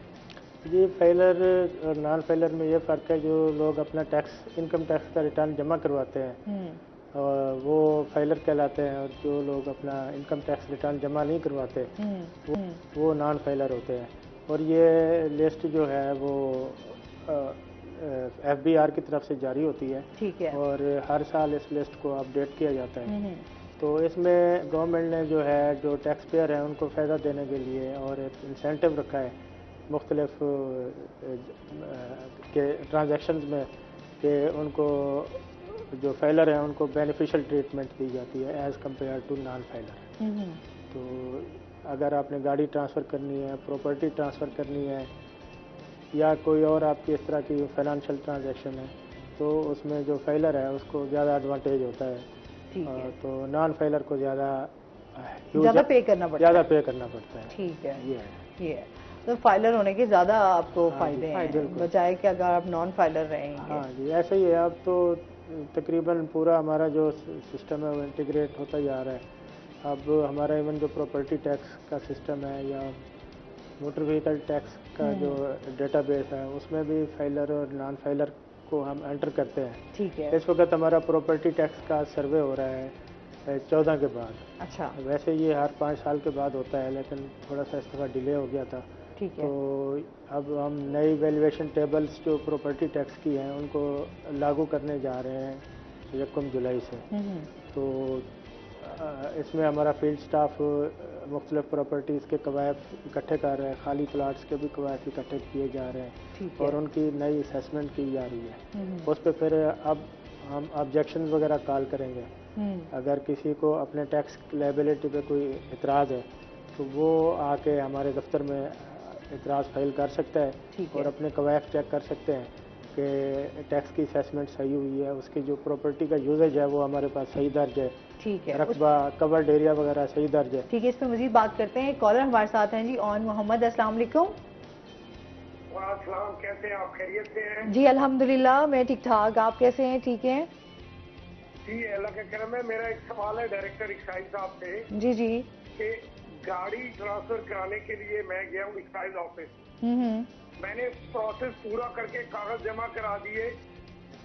अच्छा। 3 हफ्ते बाद मेरी वो फाइल स्कैन हुई और 4 महीने बाद मुझे वो कार्ड मिला। 3 हफ्ते बाद भी मैं जब गया तो उन्होंने कहा जी आज ये स्कैन होगी। तो ये 3-3 हफ्ते तो फाइलें मुल्तान पड़ी रहती हैं और फिर 4 महीने बाद मुझे वो ट्रांसफर का कार्ड मिला। ऐसा क्यों है? क्यों जो लोग एजेंट बैठे हैं उनका काम तो जल्दी हो जाता है, जो सारे से ज्यादा पैसे लेते हैं। मैंने पैसे नहीं दिए, मेरे साथ ये क्यों हुआ है? ठीक है सर, आप क्या कहना चाहेंगे? जी यकीनन इनको मैं माजरत खा हूँ कि आपको इस केस में परेशानी का सामना करना पड़ा। आम तौर पे तो हमारी पूरी कोशिश होती है कि इसमें फैसिलिटेट किया जाए लोगों को और ये इस तरह की जो ट्रांजैक्शन है उसमें ज़्यादा टाइम नहीं लगना चाहिए। लेकिन पिछले दिनों पूरे पंजाब में एक मसला हमारे साथ आया था कि जी हमारा एक एमसन कंपनी नामी कंपनी थी जिनके साथ स्कैनिंग का मुआहदा था। ठीक है। तो वो कंपनी जो है बैकआउट कर गई, जिस हमारा स्कैनिंग का जो काम है वो ठप होकर रह गया। तो उसमें ताख़ीर हो गई। लेकिन अब हमने वो काम जो बाहर पहले उन लोगों से करवाते थे और फ़ी पेज हम उनको 15-20 रुपए एक पेज को स्कैन करने के देते थे, वो अब हमने खुद करना शुरू कर दिया है। इस वक्त हमारे पास अपने स्कैनर आ गए हैं। अच्छा। और हमारा अपना अमला जो है उनको स्कैन कर रहा है। तो वो जो मसला था कि जी पहले हमें फ़ाइल उनके पास यानी थर्ड पार्टी के पास भेजनी पड़ती थी, वो उसमें टाइम लगा देते थे, वो मसला हमने ओवरकम कर लिया है। अब हमारे पास अपने स्कैनर हैं और हम खुद स्कैन कर रहे हैं और फौरी तौर पे स्कैन करके और उसका रिकॉर्ड रख के फाइल हम रिटर्न कर रहे हैं। अच्छा, तो सर बायोमेट्रिक सिस्टम के भी मसाइल हैं अभी? जी यकीनन अभी उसमें मसाइल पे आ रहे हैं, वो हमने हुकाम बाला के नोटिस पे भी ले आए हैं। ठीक है। और परसों हमारी लाहौर में मीटिंग हो रही है, उसमें भी हम दोबारा इसको ज़ेर बहस लेके आएंगे और जहाँ पे लोगों को फैसिलिटेट कर सकते हैं उसकी भी तजावीज़ हमने मुरतब कर ली है। ठीक है। जिसमें हमारे जो मोटर व्हीकल डीलर एसोसिएशन और बाकी जो स्टेक होल्डर्स हैं उन सबको मिला के इस पर हम उनके लिए कोई उम्मीद है कि अच्छा रास्ता निकालेंगे। अच्छा रास्ता निकालेंगे। हाँ जी सर बहुत शुक्रिया, बहुत अच्छा लगा आप हमारे शो में आए।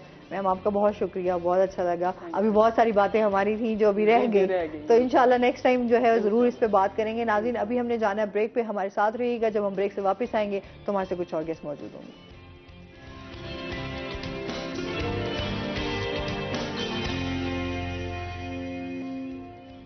वेलकम बैक नाजरीन, रोही एटेन में आपको खुश आमदीद कहते हैं। और ब्रेक के बाद हमारे साथ गेस्ट मौजूद हैं जी, डॉक्टर बिलाल हमारे साथ मौजूद हैं जो कि incharge civil veterinary hospital Multan से हैं। अस्सलाम वालेकुम। वालेकुम अस्सलाम। कैसे हैं आप? ठीक ठाक हैं? वेलकम करते हैं अपने शो में आपको। और इसके साथ ही नाजरीन आपको पता है कि डॉक्टर बिलाल हमारे साथ मौजूद हैं वेटनरी। तो आज हम बात करेंगे कि हम अपने घरों में जो हमारे पालतू जानवर हैं, जिस तरह हमेशा हम देखते हैं हमारे घरों में जो है लोगों को बड़ा शौक होता है पेट्स रखने का, और उसके साथ साथ परिंदे रखने का। बहुत सारे लोग जो हैं वो जानवर भी जो है वो घरों में शौक से पाल रहे होते हैं। जिस तरह बकरियां बहुत सारे लोगों को पसंद होती हैं, घरों में बकरियां हो गई, भेड़ें हो गई, तो इस तरह के जानवर जो हैं वो घरों में पालते हैं। उनका ख्याल हम कैसे रख सकते हैं? जैसे अभी मौसम गर्मा है, बहुत ज़्यादा गर्मी की शिद्दत में इजाफा भी होता जा रहा है। उसके साथ साथ जानवर जो हैं वो बड़े सेंसिटिव होते हैं, और जो आपके पालतू घर में पेट्स होते हैं उनका भी, कि वो आपको जो वो तो ज़्यादा आपको जो है वो केयर मांग रहे होते हैं, टाइम मांग रहे होते हैं। तो ऐसे में किस तरह हम अपने पेट्स का ख्याल रख सकते हैं?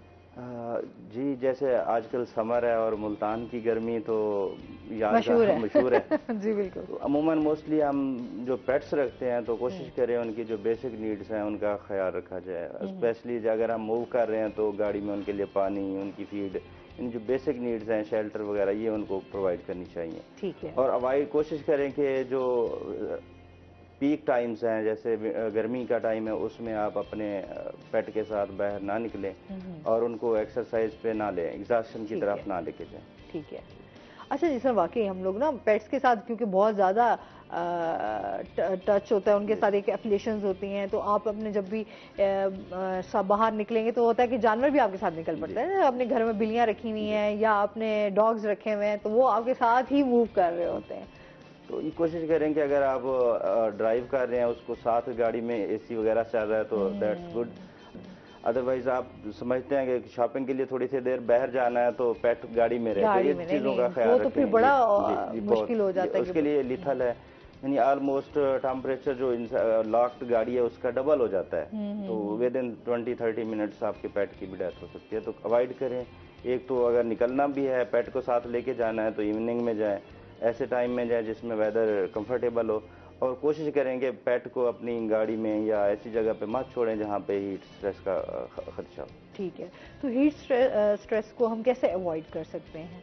अवॉइड सबसे बेस्ट तो ये है कि आप उनको जो हाउसिंग है वो बड़ी कंफर्टेबल हो। अगर घर में रखा हुआ है तो स्पेशली लोग बाज़ का लोग डॉग्स लॉन में रख देते हैं, तो ये आप माइंड में रखें कि वहाँ पे 24 आवर यानी साया हो, धूप ना हो, उसका ख्याल रखें। और कोशिश करें कि आप उनको पानी विंटर की निस्बत समर में उनको ज़्यादा चाहिए और फ्रेश चाहिए। हाँ। उनका जो बॉल है पानी का कप वो साफ़ सुथरा रखें और पानी उनको फ्रेश दें, तो इस तरह आप हीट स्ट्रेस से अवॉइड कर सकते हैं। अच्छा, जिस तरह आप जानवरों को जो है वो निमकोल वाला पानी भी उनके लिए अच्छा है? जी दे सकते हैं। अच्छा, दे सकते हैं। ठीक। इलेक्ट्रोलाइट्स दें, क्योंकि डॉग्स और जो कैट्स हैं इनमें एक जिस तरह हमारे अंदर स्वेटिंग होती है या दूसरे जानवरों के अंदर स्वेटिंग होती है, हीट को कम करने के लिए वो वाला प्रोसेस नहीं है। तो डॉग्स और कैट्स के अंदर पेंटिंग होती है, यानी डॉग्स अपनी जुबान बाहर निकाल लेते हैं और उसके थ्रू अपनी हीट को डिसिपेट करते हैं। ठीक है। जिसकी वजह से उनकी बॉडी से सलाइवा भी निकलता है, यानी जो डिहाइड्रेशन की तरफ लेके जाता है। तो कोशिश करें कि पानी तो मस्ट है, पानी जिस तरह हमारे लिए जरूरी है इस तरह आपके पेट्स के लिए भी जरूरी है। लोग बहुत सारे लोग जो है ना वो रख तो लेते हैं, फिर उनकी केयर उस तरीके से लुक आफ्टर नहीं कर रहे होते हैं। दूसरा, पेट्स रखते हैं तो उनको ये आइडिया नहीं होता कि पेट की डाइट कौन सी है। हाँ, ये सबसे बड़ा मसला है। अच्छा, हम लोग कह रहे थे जो घरों में आप जो बना रहे हैं जो आप चीजें, तो वो आप अपने पेट्स को भी खिला रहे होते हैं? रीजन ये कि अगर घर में हम सपोज दूध है या कोई सेवइयां है, इस तरह की चीज बना रहे हैं और हमने पेट रखा हुआ है कार्निवोर, तो उसके लिए तो वो डाइट नहीं है। उसके लिए तो गोश्त है जो उसकी कार्निवोर जानवरों के लिए खुराक है। तो ये जब भी आप कोई भी पेट ऑन कर लें तो कम से कम उसके बैकग्राउंड में आपको नॉलेज हो कि आपने उनको ऑफर क्या करना है, उसकी रिक्वायरमेंट क्या है। बिल्कुल ऐसे ही है। अच्छा, जिस तरह अभी हम ये तो बात करें कि कैट्स और डॉग्स की, जिस तरह घर में आपने मुर्गियां रखी हुई होती हैं और आपने परिंदे रखे हुए होते हैं, पेट्स जिसमें आ जाता है, तोते रखे हुए होते हैं, उनके लिए उनकी लुक आफ्टर कैसे कर सकते हैं? लुक आफ्टर ऐसे है कि आप, क्योंकि पेट्स को ग्रेन्स चाहिए और हम रिकमेंड करते हैं कि ऐसे ग्रेन्स दें जो मल्टीपल हो, यानी सिंपल हमने सिर्फ बाजरा डालना है तो ये उनके लिए अच्छा नहीं है। उसके लिए आप सनफ्लावर भी डाल सकते हैं, मक्की भी डाल सकते हैं, यानी मल्टीपल ग्रेन्स होंगे तो उनको मिनरल्स और विटामिन की डेफिशिएंसी नहीं होगी। ठीक है। इसके अलावा आप उनको वेजिटेबल भी दे सकते हैं, जो कि जी वो जो खाते हैं शौक से खाते हैं, वेजिटेबल्स हैं, फ्रूट्स हैं, तो वो उनकी सेहत के लिए ज़्यादा अच्छा। अच्छा, वैक्सीन के हवाले से भी जानना चाहूंगी, क्या परिंदों में भी वैक्सीन लगाई जाती है? जी, परिंदों में भी वैक्सीनेशन होती है। ठीक है। और ये हमारे पास वाफर मिकदार में होती है। अच्छा, मतलब परिंदों में आप कौन कौन से परिंदे हैं जिनको वैक्सीन की जरूरत होती है? रीज़न ये है कि कुछ परिंदे ऐसे हैं जो वाइल्ड हैं, जैसे तीतर हो गया, बटेर हो गया, उनको तो इतनी वैक्सीनेशन की ज़रूरत नहीं है। ठीक है। जिस तरह हम घरों में मुर्गियां रखते हैं तो और उनके लिए वैक्सीनेशन बड़ी ज़रूरी है। अच्छा जी, उससे कोई बीमारियां वगैरह तो नहीं हो सकती? नहीं, कुछ नहीं बीमारियां। क्लिनिक रखे हैं आप उसकी, और वैक्सीनेशन हमारे जितने भी हॉस्पिटल्स हैं सब में अवेलेबल है।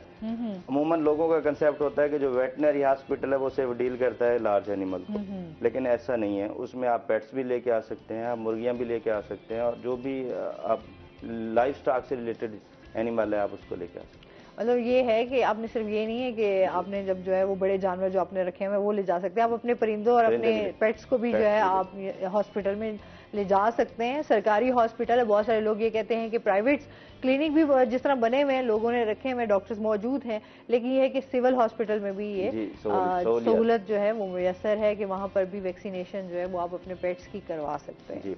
अच्छा, सबसे पहले तो ये होता है कि कौन, जैसे हमने अगर कैट्स रखी हुई, क्योंकि मैंने भी रखी हुई है, तो मैंने सोचा कि मैं अपने जो कैट है उसकी इन्फॉर्मेशन भी साथ साथ ले लूँ, तो कितने टाइम बाद जो है वो आपने वैक्सीनेशन उसकी मस्ट है कि आपने करवानी है? ये एक प्रॉपर हिस्ट्री देखी जाती है कि जो आप किटन या पप अडॉप्ट कर रहे हैं कि उसकी मदर भी वैक्सीनेटेड है कि नहीं है। ये schedule different types of animals में डिफरेंट है। ठीक है। जब आप कंसल्ट करते हैं वेटनेरियन को तो वो अमूमन हम स्टार्ट इस तरह से लेते हैं, अगर एक बंदा है जिसने पेट लिया है और उसको उसकी हिस्ट्री का आइडिया ही नहीं है कि इधर वो वैक्सीनेटेड है या नहीं है, तो हम उसको as a non vaccinated deal करते हैं।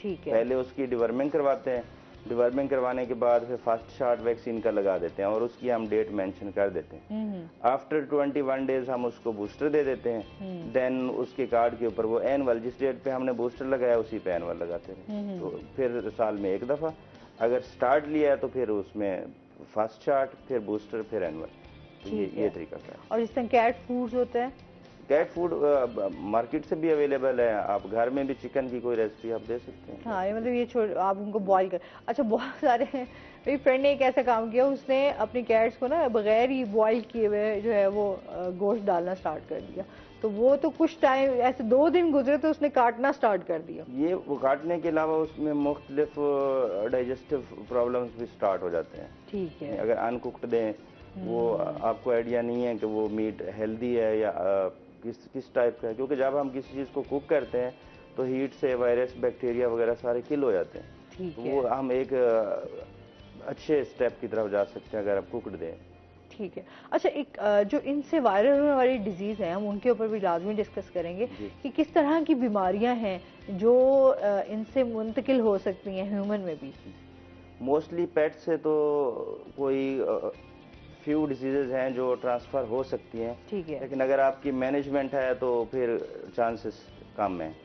फर्स्ट ऑफ ऑल तो आप अगर पेट बिल्कुल नीट एंड क्लीन है, यानी आप उसकी ग्रूमिंग प्रॉपर करते हैं, उसका ब्रश करते हैं, उसका हेयर लॉस नहीं है, क्लीन है, हेल्दी है, तो फिर आपको बाज़ जो फर है उससे अस्थमा होता है। ठीक है। बेड में आपने कैट को रखा हुआ है या रूम में फिर रही है। कैट तो फिर ही रही होती है, फिर रही होती है। अगर वो बेड के अलावा तो आपसे हिलती भी नहीं है। वो क्लीन नहीं है, आप उसकी रेगुलर ट्रिमिंग नहीं करवा रहे, आप उसके हेयर्स बड़े हुए हैं, तो हेयर लॉस से उसकी फर से अस्थमा हो सकता है। ठीक है। अगर वैक्सीनेटेड नहीं है और कैट को बाइट की आदत है, डॉग्स को बाइट्स की आदत है, तो उससे आप रेबीज की तरफ भी जा सकते हैं। तो कोशिश करें कि जो ये रेबीज क्या है? रेबीज एक वायरल डिजीज है। अच्छा। और ये इंतहाई कंटेजियस है और लीथल है, इसका ट्रीटमेंट भी नहीं है। अच्छा, नहीं है जी? ह्यूमन में भी इंसोनाटिक है ये पेट्स के काटने से, ये डॉग्स के काटने से, कुत्ते के काटने से। ठीक है। और इससे ज्यादा ये खतरनाक बीमारी हो सकती है। यानी अगर आपने पेट रखना है तो आप प्रॉपर वैक्सीनेशन के साथ रखें और उसकी प्रॉपर केयर रखें। अभी जैसे गर्मी है तो इनमें जो हेयर्स के टेंगल्स बनते हैं और इनके अंदर एक्टोपैरासाइट भी आ जाते हैं, अच्छा। यानी अगर आपने रखना है पेट तो उसके लिए प्रॉपर शैम्पूज, उसकी ग्रूमिंग, उसकी हेयर ट्रिमिंग, उसकी नेल ट्रिमिंग ये तो हकीकत है। आपने जिसने घर में हम लोगों ने रखा हो तो वो प्रॉपर आपको, आप उसकी केयर कर रहे थे जैसे आपने कोई बच्चा पाल रहे हैं, उसकी केयर कर रहे होते हैं। तो उसी तरह की बहुत सारी चीजें जो है आपको क्लीनिंग है उसमें। हाँ बिल्कुल, मल्टीपल पेट। आपको एक आइडिया होना चाहिए। हाँ। हमने पेट को कंपेयर करना है लाइफ स्टॉक के साथ। यानी एक जो गरीब आदमी लाइफ स्टॉक रख रहा है तो उसका एम कुछ और है, उसका एम इकोनॉमिक्स है, कमाई का उसका सोर्स ऑफ इनकम है। बिल्कुल। जब आप पेट रख रहे होते हैं तो इट मीन वो आपके लिए सोर्स ऑफ प्लेयर होना चाहिए, वो आपके लिए कंपेनियन होना चाहिए, तो उसकी नीड्स भी हैं। उसकी नीड्स का भी ख्याल होना चाहिए। सपोज आपने पेट्स रखना है तो उसकी अगर उसकी नेल ट्रिमिंग नहीं है तो डेफिनेटली वो खुद को भी नुकसान पहुंचाएगा। जब वो अपने कंपेनियन के पास जाएगा, ओनर के पास जाएगा, उसको भी नुकसान पहुंचाएगा। ठीक है, तो नेल्स काटते रहना चाहिए। नेल्स की प्रॉपर ट्रिमिंग आप मतलब घर में नहीं कर सकते, आपको बाहर से? अच्छा, बाहर से आप हमारे वेट हॉस्पिटल में आ जाए, वहाँ पे भी सहूलत। आजकल तो हमारी जी सहूलियत थोड़ा सा ज्यादा है। हमारी इवनिंग शिफ्ट भी है, हर तहसील में एक हॉस्पिटल हमारा मॉडल हॉस्पिटल है। अच्छा। जिसमें आप इवनिंग में भी जा सकते हैं। अगर आप मॉर्निंग में स्किप हो गए हैं, ड्यूटी से फ्री इवनिंग में हुए हैं, तो आप हमारे मतलब रात शाम को कितने बजे तक आपका अवेलेबिलिटी है? ये 10 बजे तक। 10 बजे तक है कि आप जा सकते हैं। ठीक है, आप दिन में अगर नहीं जा सकते तो आप रात में जो है वो इजीली जाके वैक्सीन वगैरह जो भी अपने पेट से मालूमात है वो आप ले सकते हैं। अच्छा, अवेयरनेस के हवाले से भी जानना चाहेंगे कि अवेयरनेस कितनी ज़रूरी है, इसके ऊपर भी प्रोग्राम्स वगैरह आप लोग करते हैं? जी करते हैं। हमारा बेसिकली जब हम हॉस्पिटल्स में एक डॉक्टर होता है तो उसके अंडर मुख्तलिफ यूनियन काउंसिल्स होती हैं। इसके अलावा सिटी के भी एरियाज वो हमने जोन्स बनाए हुए हैं। तो उसमें अवेयरनेस ये होता है कि हम मुख्तलिफ डेरों के ऊपर, फार्म्स के ऊपर जाके कैंपेन स्टार्ट करते हैं कि आप जी अपने एनिमल्स को हीट स्ट्रेस से कैसे अवॉइड कर सकते हैं। आपने अगर पेट्स रखे हुए हैं तो उनकी नीड्स क्या है। ठीक है, यानी अगर आपने फार्म के ऊपर एक डॉग रखा हुआ है तो उसकी भी नीड्स हैं। आप उसको हाउसिंग प्रॉपर दें, उसकी फीडिंग क्या होनी चाहिए वो दें, इसकी वैक्सीनेशन होनी चाहिए रेगुलर, वो भी करवाएं। क्योंकि इनिशियली लोगों को पेट अडॉप्ट करना इशू नहीं है, पेट अडॉप्ट कर लेते हैं, लेकिन जो पेट उसकी ख्याल है, उसका जो उसकी रिक्वायरमेंट्स हैं वो पूरी करनी चाहिए। अच्छा, जिस तरह हम अभी हम डिस्कस भी कर रहे थे कि लंपी स्किन जो है, स्किन वो क्या है? लंपी स्किन बेसिकली ये एक वायरल बीमारी है। पाकिस्तान में ये नहीं थी, ये ज़्यादातर साउथ अफ्रीका कंट्रीज में थी। फिर ये साउथ एशिया और मिडल ईस्ट में होते होते हमारे पास भी आ गई है। ये रिपोर्ट हो गई 2022 में। लेकिन क्योंकि जब भी कोई नई बीमारी होती है तो फिर एक पैनिक क्रिएट हो जाता है अमूमन। यानी उसके बैकग्राउंड नॉलेज नहीं होता, उसके ऊपर कभी वर्किंग नहीं हुई होती, तो स्टार्ट में थोड़ा सा पजलिंग पोजीशन होती है। तो उससे अब घबराने की ज़रूरत नहीं है, क्योंकि हमारे पास इसका नॉलेज होना चाहिए। ठीक है, नॉलेज ये है कि सबसे पहले भी ये ट्रांसमिशन इसकी कैसे होती है, वायरल है, इसकी ट्रांसमिशन को हम कंट्रोल करें। उसमें यह है कि इसका एक वेक्टर होता है, जैसे मॉस्किटोज हो गए, फ्लाइज हो गए, टिक्स हो गए, ये एक बैरियर है। अगर हम इनको स्टॉप कर दें तो इट मीन हम इसकी प्रिवेंशन की तरफ जा सकते हैं। एक मेथड तो ये है कि हम इसके वेक्टर को कंट्रोल कर लें। ठीक है। दूसरा मेथड इसका ये है कि हम वैक्सीनेशन कैंपेन लॉन्च कर दें, क्योंकि इतनी ज़्यादा पॉपुलेशन को आप एकदम से कारपेट वैक्सीनेशन नहीं कर सकते। उसमें हम ये देखते हैं कि जहाँ भी केस रिपोर्ट हुआ है किसी एरिया में, सपोज मेरी किसी यूनियन काउंसिल में लंपी का केस रिपोर्ट होता है, तो वो हम हायर अप्स को रिपोर्ट करते हैं। इस बीमारी का हम सिंगल केस को भी एज ए आउटब्रेक लेते हैं। यानी जब भी कोई वायरल बीमारी हो उसका एक केस भी आउटब्रेक होता है। तो ये कैसी बीमारी होती है? ये इसकी बीमारी ये है कि स्किन के ऊपर लियंस बनते हैं। अच्छा। पूरी बॉडी के ऊपर वार्ट्स बन जाते हैं, पॉक्स लाइक, क्योंकि ये पॉक्स वायरस है। ठीक है। पॉक्स लाइक लियंस बनते हैं। तो इनिशियली अगर आप स्टार्ट में आप उसको डायग्नोज कर लें, उसकी अवेयरनेस हो आपको, तो आप आइसोलेशन में चले जाएं। जिस एनिमल में लंबी स्किन की साइंस आ रही है उसको अलग कर लें। फर्स्ट स्टेप ये, आप उसको अलग कर लें। देन आप उसको वेटनरी डॉक्टर को बुलाएं, उसका ट्रीटमेंट करवाएं, और बाकी जो हेल्दी एनिमल है उनको वैक्सीनेट करवा दें। ठीक है। अमूमन हम ऐसे करते हैं कि ये सारा प्रोसेस करने के बाद हम उसके 2 किलोमीटर के रेडियस में रिंग वैक्सीनेशन करवा देते हैं। ठीक है, तो ये बड़ा ज़रूरी है इस बीमारी के हवाले से भी अवेयरनेस कि किस तरह हम अपने जानवर का ख्याल रख सकते हैं। ये ज़्यादातर गाय भैंसों में जो है ये बीमारी जो है वो ज़्यादा देखने। अच्छा, जिस तरह अभी ईद कुर्बान भी आने वाली है, उस पर भी हम देखते हैं कि जानवरों का ज़्यादा होता है कि यहाँ पर आपने उनकी किस तरह देखभाल करनी है, किस तरह आपने ख़रीदना है, फिर ख़रीद कर घर में किस तरीके से उसकी लुक आफ्टर कर सकते हैं, उसके हवाले से भी थोड़ा सा बताइए। क्योंकि ईद कुर्बान हमारे ऑलमोस्ट 1 माह के नियर अबाउट आने वाली है। हाँ जी। तो कुछ लोगों को शौक होता है कि जी हम जानवर 1 माह पहले 1.5 माह पहले परचेज कर लें ताकि हम खुद उसकी देखभाल करें, उसको खिलाएं पिलाएं और अटैचमेंट हो जाए हमारी। तो उसके लिए थोड़ी सी आप चीज़ों का ख्याल रख लें तो फिर मुश्किल नहीं है। सबसे पहला तो स्टेप ये है कि जब आप एनिमल परचेज करने जाते हैं तो आप कोशिश करें कि हेल्दी एनिमल परचेज करें। ठीक है। उसमें क्या क्या क्या चीज़ें देखनी है आपने। एक तो आप देखें कि वो जो एनिमल है आया कि वो टिक्स फ्री है, क्योंकि जो एक्टोपैरासाइट्स हैं, जो चिचड़ हैं, जो जुएं हैं, वो हमें फिजिकली भी नज़र आ जाती है, एग्जामिनेशन से भी हमें नज़र आती है कि वो ठीक है। अगर वो नहीं है तो इट मीन एनिमल हेल्दी है, सेहतमंद है, आप उसको परचेज करें। जब आप परचेज करके लाते हैं तो आपके पास क्योंकि पूरा फार्म नहीं है, आपके पास सिंगल एनिमल है, तो देन आपने अपने जो करीब वेटनरी हॉस्पिटल है या जो वेटनरी डॉक्टर है उसके पास से आप उसकी डिवर्मिंग करवाएं, देन उसकी वैक्सीनेशन करवाएं, फिर आप उसको घर में रखें। और घर में रखने के भी उसकी फीडिंग बहुत इंपॉर्टेंट है, क्योंकि जब हम नया जानवर लेके आते हैं हमें ये भी पता नहीं होता कि इसकी फीडिंग खाना क्या है, इसने खाना क्या है, हाँ, बिल्कुल और इसकी बैकग्राउंड में फीडिंग कौन कौन सी थी। तो हम तो घर में लेके आए तो रोटियां और फ्रूट और इन चीजों पे लग जाते हैं। हाँ जी, बिल्कुल ऐसी है, जो कि उसकी डाइट नहीं है, फीडिंग नहीं है। तो ये 3-4 चीजें आप उनका ख्याल रखें तो इंशाल्लाह कोई इशू नहीं है। अच्छा, बहुत सारे जानवर ऐसे भी होते हैं ना जिन्होंने बहुत ज्यादा उनका पेट फूला हुआ होता है। पेट फूला होने की 2-3 वजूहत हो सकती हैं। एक तो ये है कि हमारे यहाँ क्योंकि माल प्रैक्टिस ज्यादा है, कुछ जो व्यापारी लोग हैं वो क्या करते हैं कि जानवर के मुंह में पाइप डाल के पानी चला देते हैं। कितना बड़ा जुल्म ये जुल्म है। ठीक है, इसको भी रोकना चाहिए। तो ये सबसे बड़ा इशू है। ये इशू तब आएगा जब आप मंडी में जाएंगे, मंडी से जानवर लेंगे तो पेट फूला हुआ है तो कोशिश करें अवॉइड करें, उसको ना लें। अच्छा, धोखा भी बहुत देते हैं ना लोग, धोखा भी बहुत ज्यादा लोग धोखा खा के भी जो है वो घरों में ऐसे जानवर ले जाते हैं जो बेचारे हेल्दी ही नहीं होते। दूसरा ये होता है कि ग्रेन्स खिला के लाते हैं, जो वीट है वो नॉर्मल डाइट नहीं है लाइफ स्टॉक की। अगर गंदम खिला दें और ऊपर से पानी पिला दें फिर भी फूल जाएगा जानवर। सही। इस तरह की जब आप जानवर लेने जाएं तो कम से कम सेहतमंद जानवर हो, जो पेट फूला हुआ ना हो, जो गाली कर रहा हो, तो ये बिल्कुल हेल्दी एनिमल है, वो ले लें।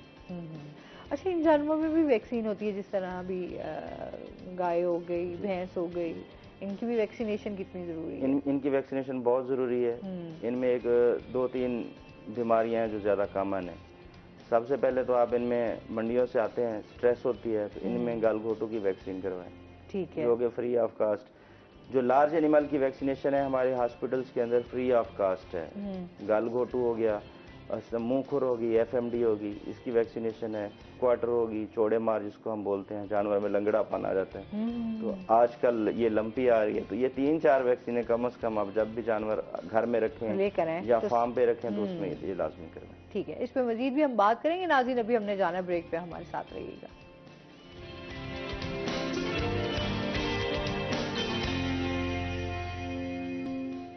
वेलकम बैक नाजरीन, रोही एट 10 में आपको खुश आमदीद कहते हैं। और ब्रेक के बाद हमें गेस्ट ने ज्वाइन किया, उनका तारुफ करवा देते हैं। वासिक रऊफ साहब हमारे साथ आज मौजूद हैं, जो कि किचन गार्डनर हैं। अस्सलाम वालेकुम, कैसे हैं आप? ठीक ठाक हैं? वेलकम करते हैं शो में आपको। माशाल्लाह, अल्हम्दुलिल्लाह ठीक ठाक। आप सुनाएं, क्या चल रहा है आजकल, क्या एक्टिविटीज़ हैं आपकी?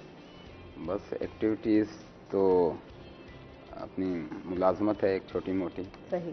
तो बस उसके साथ जो है थोड़ा घर में शुगर रहता है, सब्जियों के हवाले से। सही। कि कुछ सब्जी वगैरह जो हो वो कोशिश होती है कि घर में ही अपनी सब्जी काश्त की जाए और घर से ही इस्तेमाल की जाए। अच्छा, ये बड़ा ज़रूरी है। वैसे मैं आज सुबह अपने मॉर्निंग में यही बात कर रही थी कि आजकल जो है खालिस चीज़ें मिलना नामुमकिन सी बात है। और अगर हम बात करें अपनी सब्जियों की तो वो इस टाइम बड़ी कंडीशन जो है वो ठीक नहीं है कि जो सब्जियां हमें मुयसर हो रही हैं वो गंदे पानी से मिल रही हैं। बहुत कम सब्जियां जो हैं वो ऐसा है कि आपको साफ़ पानी से मुयसर हो। मोस्टली यही होता है कि आपको गंदे पानी से जो है वो सब्जियां तैयार हो रही हैं। उसकी वजह यह है कि हमारे जो ज़ेरे काश्त रकबे हैं वो आबादी में आ गए हैं, और आबादी से ज़ाहिर है कि सीवर निकलता है, तो वो सीवर जो है वो काश्तकारों को बिला मुआवजा मिल रहा होता है, तो वो इसलिए उसको जो है वो यूज़ करते हैं। नतीजा उसका हेपेटाइटिस और मुख्तलिफ बीमारियों की सूरत में निकलता है। तो घर में जहाँ भी थोड़ी सी आपके पास जगह है, देखिए हम घर में जो है वो बहुत ही कीमती किस्म के नर्सरी से पौधे लाकर और वो उनको लगाते हैं गमलों में भी, और उसमें ये काम हम एक अच्छी सब्जी की सूरत में भी कर सकते हैं। और वो आपको तरावत भी देगी, उसके खुशनुमा फूल भी होते हैं हर सब्जी के अपने। और अपना जब आपका दिल करेगा, आपको बाजार नहीं जाना पड़ेगा, आपने अपने हाथ से उसकी आबियारी की होगी, आप उसे तोड़ेंगे, अपने किचन में ले जाएंगे और फ्रेश सब्जी जो है वो पकाएंगे। पहले होता था ना हमारे घर में, स्पेशली अम्माएं जो हैं वो गार्डन में जाकर कुछ इस तरह की, जिस तरह धनिया हो गया, हरा धनिया हो गया, पुदीना हो गया, उसके बाद लहसुन हो गया, टमाटर हो गए, ये हमारे घरों में मौजूद होते थे। हरा प्याज जो है वो बहुत ज्यादा, कि जो चंद चीजें हैं, हरी मिर्च हो गई, मतलब ये ऐसी चीजें हैं जो आप अपने घर में आसानी से और इसके साथ घर में आपके जो है कोई ना कोई नीम का पेड़ होता था या शीशम का, और कोई उस पेड़ के साथ आपकी बेल जो है वो तोरी की बेल हो गई, और दूसरे भी करेला, और ये बेलें उसके साथ ही ऊपर दरख्त पे चढ़ जाती। हमने तो घर में देखा ही यही वालदैन के पास, तो बाहर अहाते में किसी न किसी दरख्त पे बेल गई भी होती थी, और हम जो है वो भाई सारे चले जाते थे अपनी बास्केट पकड़नी और जाकर उसे तोड़ना और भर के ले आना। मोहल्ले में भी जिसके पास तोरी नहीं लगी हुई होती वो हमसे तोरी ले जाता था, या इस तरह से मतलब ये चीजें चलती रहती। ये चीजें बड़ी होती थी। तो आप फलों की देख लें, घरों में लोगों ने अनार जो है वो भी लगाना घरों में, और उसके साथ साथ आम का दरख्त भी, जामुन का दरख्त भी जो है स्पेशली वो घरों में मौजूद होता था, बेर जो है वो भी। लेकिन आजकल ये चीजें ना, वैसे तो हमें गार्डनिंग का बड़ा शौक होता है, हम कहते हैं रंग बिरंगे पौधे हमारे इर्द गिर्द, ग्रीनरी हो, बस ये हो कि हमें अच्छा लग रहा होता है। अब तो ये सहूलत ये हो गई है कि गवर्नमेंट की तरफ से बाकायदा किचन गार्डनिंग का एक शोबा बना दिया गया है। वो दोनों मौसमों, गर्मा सरमा दोनों मौसमों के वो पैकेट देते हैं, जिसमें तमाम नौइयत की सब्जियों के बीज होते हैं। ठीक है। अब बीज की ये है कि मिट्टी दस्तयाब होनी चाहिए, जहाँ मिट्टी मिल जाए उसको थोड़ा सा माहौल मिल जाए, वक्त पे उसको पानी मिले, और वो जो है अपनी परवरिश शुरू कर देता है। यही कानून फितरत है जी।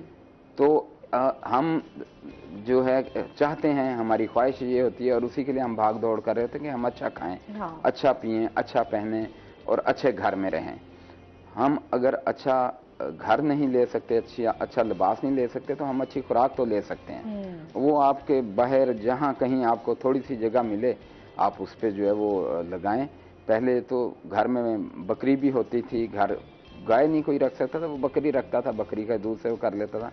और मुर्गियां जो हैं वो मतलब के हर घर की जरूरत होती थी, 5, 6, 7 होती थी। यही जो आपकी सब्जी का वेस्ट बचेगा वही आपका वो जानवर परिंदा जो आपने रखा हुआ होगा वो खा लेगा। तो ये कोई मुश्किल नहीं है। आप जिस चीज के लिए भाग रहे हैं उसके लिए आप सोच नहीं रहे।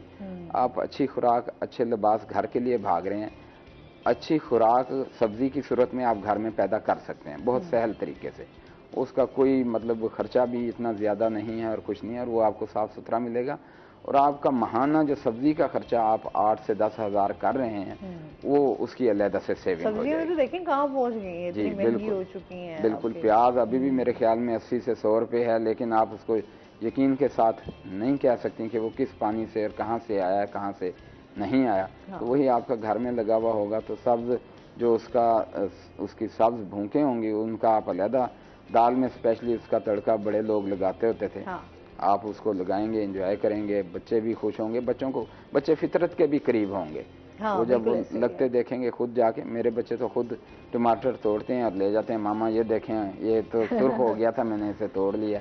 सही, तो वो एक एक्टिविटी भी रहती है ना। फिर जिस तरह हम ये बात कर रहे होते हैं कि आपने जो हमारी घर की खवातीन हैं या घर के कामों से जब फ्री होती हैं तो फिर कोई इस तरह की एक्टिविटी नहीं होती। बिल्कुल। तो वो आप ये छोटी सी अगर एक्टिविटी घर में करना स्टार्ट कर दें तो आपके बड़े एक तो आपके अंदर बड़ा पॉजिटिव चेंज आएगा। सबसे बड़ी बात यह है कि आप अपने आप को बिजी कर लेते हैं।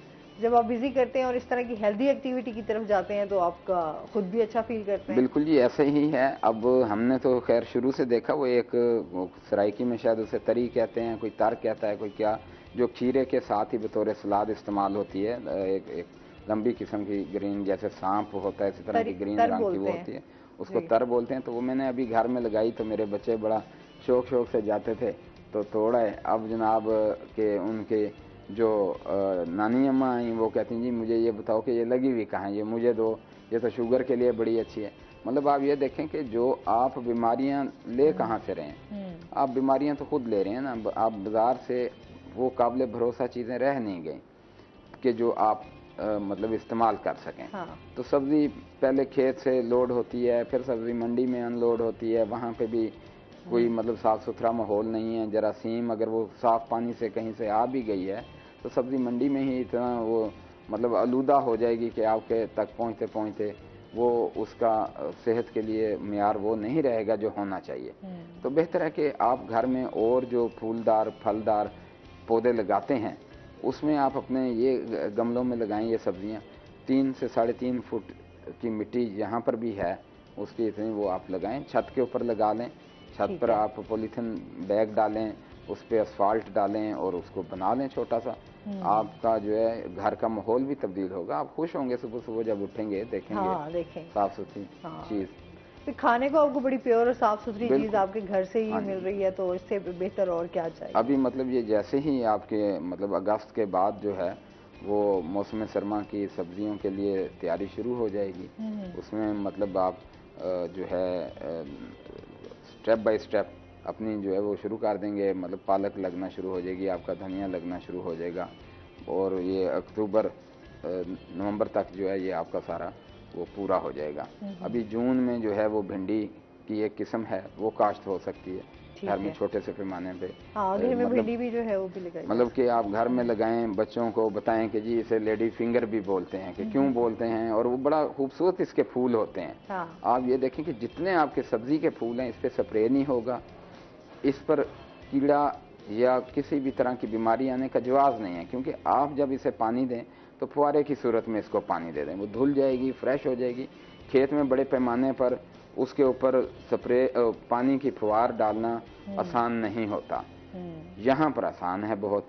उसके फूल भी तरोताज़ा हो जाएंगे और वो बेहतरीन होगी। अभी मेरे पास बैंगन लगे हुए बहुत साफ सुथरे, कल परसों मतलब आपने घर में हर तरह की सब्जी जो है वो आपने जो है लगाई। चलेंगे तो अच्छी बात है। अच्छा, मजीद भी आपसे इसका तरीक़ेकार जानेंगे कि किस तरह आप अपने घरों में जो है वो सब्जियां उगा सकते हैं।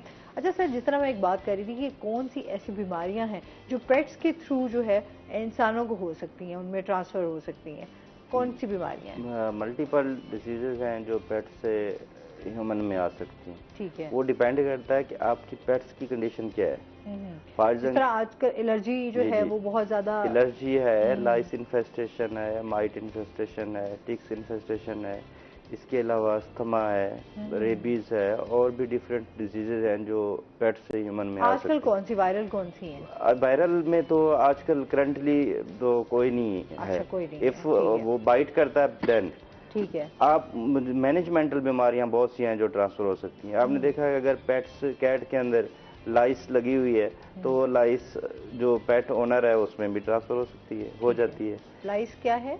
जुएं। अच्छा, जी जुएं। हाँ, लाइस में कह रही, लाइस क्या है? लाइस। हाँ। इसके अलावा माइट्स, आपको देखा होगा कि माइट्स के प्रॉपर रिंग्स बनते हैं। सबडर्मल माइट्स होती हैं जो स्किन के नीचे बड़ी एलर्जी टाइप, बड़ा तकलीफ दे बीमारी पैदा करती हैं। वो भी आपका अगर पेट में माइट्स इन्फेस्टेशन है तो वो आप में ट्रांसफर हो सकती है। ठीक।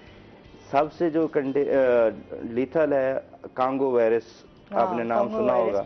अगर पेट के अंदर टिक्स हैं तो वो टिक्स क्योंकि उसका होस्ट है कांगो का तो वो ट्रांसफर हो सकती है ह्यूमन में। तो इस तरह की डिजीजेस हैं। और अगर आपके पेट की जो फर है वो क्लीन नहीं है, उसको शैम्पू नहीं किया हुआ, तो डेफिनेटली वो फर जब गिरेगी उससे अस्थमा होगा। ठीक है। अच्छा, जिस तरह कैट्स जो हैं वो मट्टी में चली जाती हैं और फिर मट्टी से वापस आ जाती हैं, तब भी उनको जो है नहलाना जरूरी है? जी जरूरी है। ठीक है, मतलब उससे भी ये है कि जम्स वगैरह जो है वो। कैट्स का तो बहुत क्या रखना पड़ता है। कैट्स में तो आप उसके जो ओरल कैविटी है उसकी आपको रेगुलर क्लीनिंग करनी पड़ती है। डेंटल जिस तरह हम ब्रश करते हैं उनको भी ब्रश करवाना जरूरी है। हाँ बिल्कुल, मतलब घर में तो डेली उसको ब्रश होता है जी। अच्छा, मजीद भी इनसे जानेंगे नाज़रीन। अभी हमने जाना है ब्रेक पे हमारे साथ।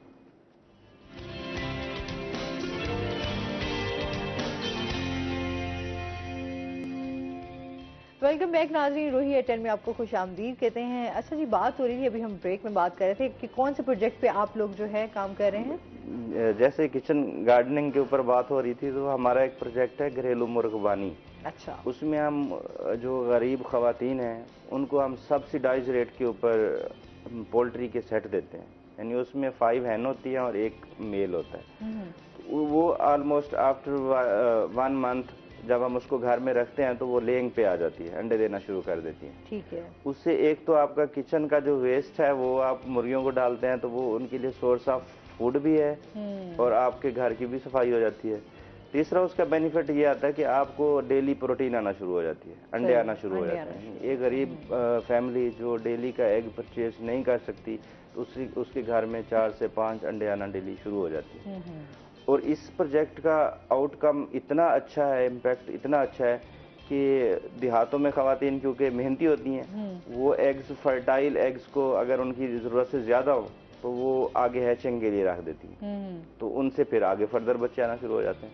यानी उनकी घर की ज़रूरियात भी पूरा होना शुरू हो जाती हैं, बच्चों के अंडे भी मिलना शुरू हो जाते हैं। अगर फर्दर वो उसको कमर्शियल करना चाहें तो सरप्लस जो मुर्गियाँ वो बेच भी सकते हैं। सही। अच्छा, कितनी 5 मुर्गियों की कितनी ये एक सेट में 5 मुर्गियां होती हैं और 1 मुर्गा होता है। अच्छा, ये एक सेट में जो है वो, तो ये कितना आपको प्राइस क्या है इसकी? इसकी प्राइस मैम वैसे तो ज्यादा है लेकिन हमारे यहाँ 1050 रुपीज बस 1000 में आप 5 मुर्गियां और एक मुर्गा घर ला सकते हैं। देसी। अच्छा, वो तो देसी का ज्यादा फायदा है ना। अब फार्मी तो, अच्छा फार्मी में उस तरह की ग़िज़ायत नहीं होती।